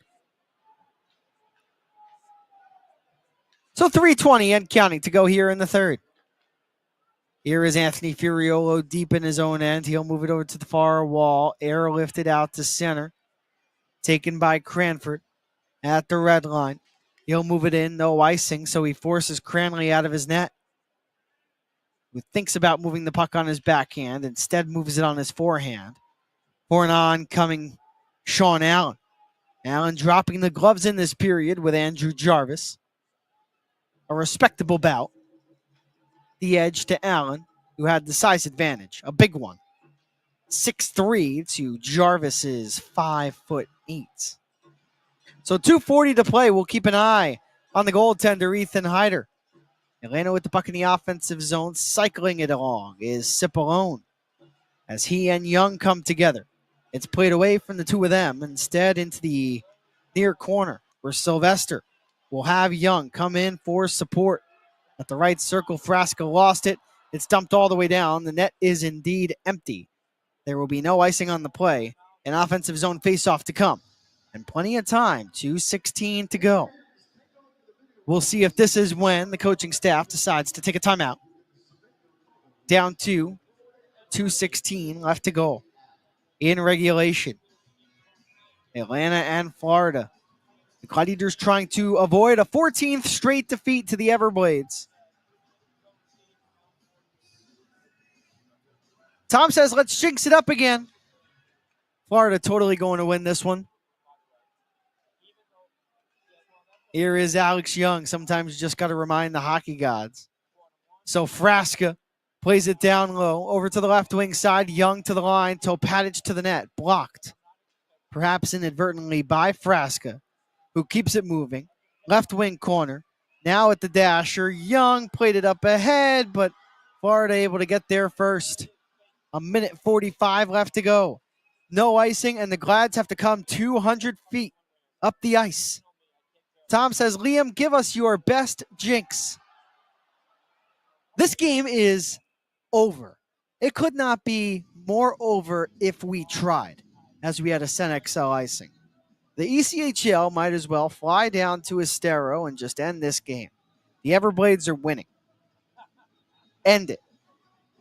Print the lineup card. Have both coaches sign it. This game is done. The Everblades will be your victors. There's no chance that any other result happens. There you go. There's the best jinx I could possibly give you. An offensive zone face-off for the Glads. Now, if we tie the game after that jinx, there's somebody listening. As Cranley comes out of his net, moves it over to the near wing. Puck taken over by Young, who shoots. He misses the net. We have a comment. That was brilliant. Thank you. Hope nobody takes that out of context. As Sylvester at the right circle. A slapper redirected nearly in. We play on here. 65 seconds left to go. Pearson lost the board battle, but Frasca's still with it. Jordan Frasca behind the net. Here's a shot from a sharp angle. Save made. Rebound. Cranley able to close the pads. Good chance for the Glads with under a minute to go. As now some physicality. Lansdale has Young in a headlock. Allen there as well.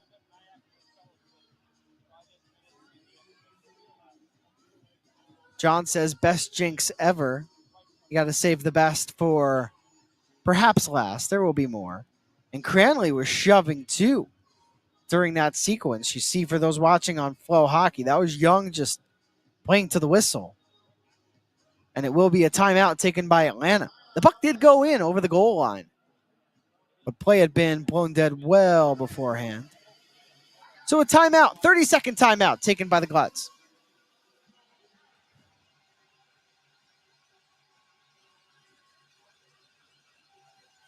Around the Premier AA Hockey League, Adirondack winning 4-2 over the Maine Mariners. 5-2, I should say. Wheeling winning 5-2 over the Trois-Rivières Lions. Reading 4-3 winners over the Worcester Railers.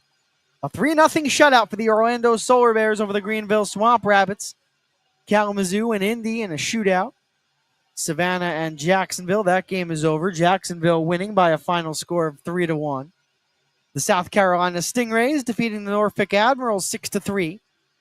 On the road. That's another win for the South Carolina Stingrays. That's 16 wins in a row for South Carolina. What an unbelievable stretch for the Stingrays.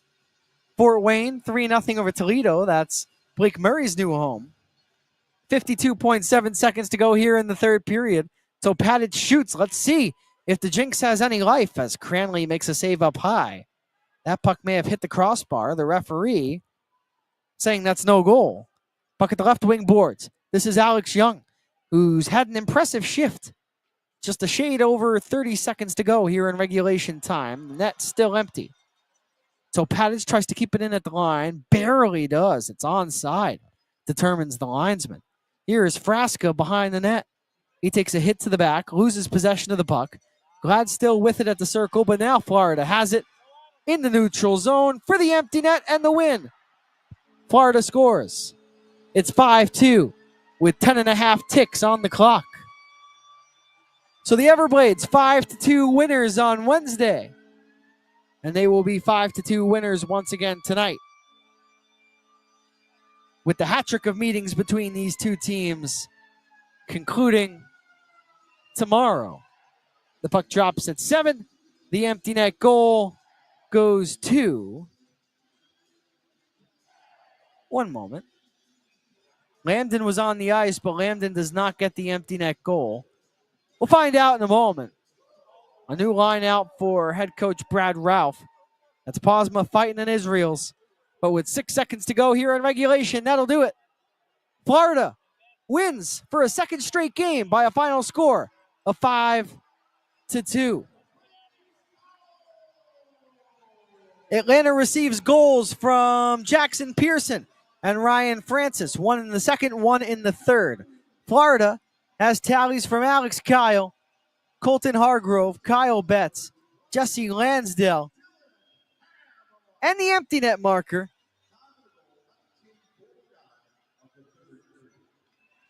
The goal comes at 19:49. Still waiting to see who got the goal. Hamiluk got one of the assists. Atlanta with the loss falls to a record of 28-33, 7-2. They remain at 65 points, while the Everblades in the win earn victory number 48. They still have life in terms of winning the South Division title, but will need to defeat the Gladiators tomorrow in order to do it. Actually, I stand corrected. The South Carolina Stingrays have won, so no chance for the Everblades to win the South Division title. So they win tonight, but who were really the winners as both teams skate away?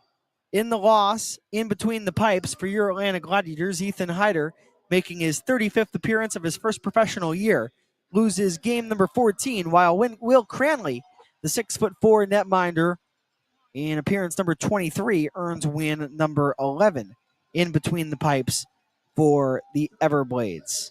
The empty net goal, by the way, goes to Andrew Fighton. That's his fourth from Dylan Hamiluk. Well, that concludes tonight's edition of Atlanta Gladiators Hockey. This has been a presentation of the Premier AA Hockey League. My name is Liam Gotimer. As always, it has been an absolute pleasure. Until next time, which is tomorrow at 7 p.m., when your Atlanta Gladiators take on the Florida Everblades for the third and final time this week. Stay safe, stay well, and as always, go Glads. And the lights have been turned off. Thank you, Jared.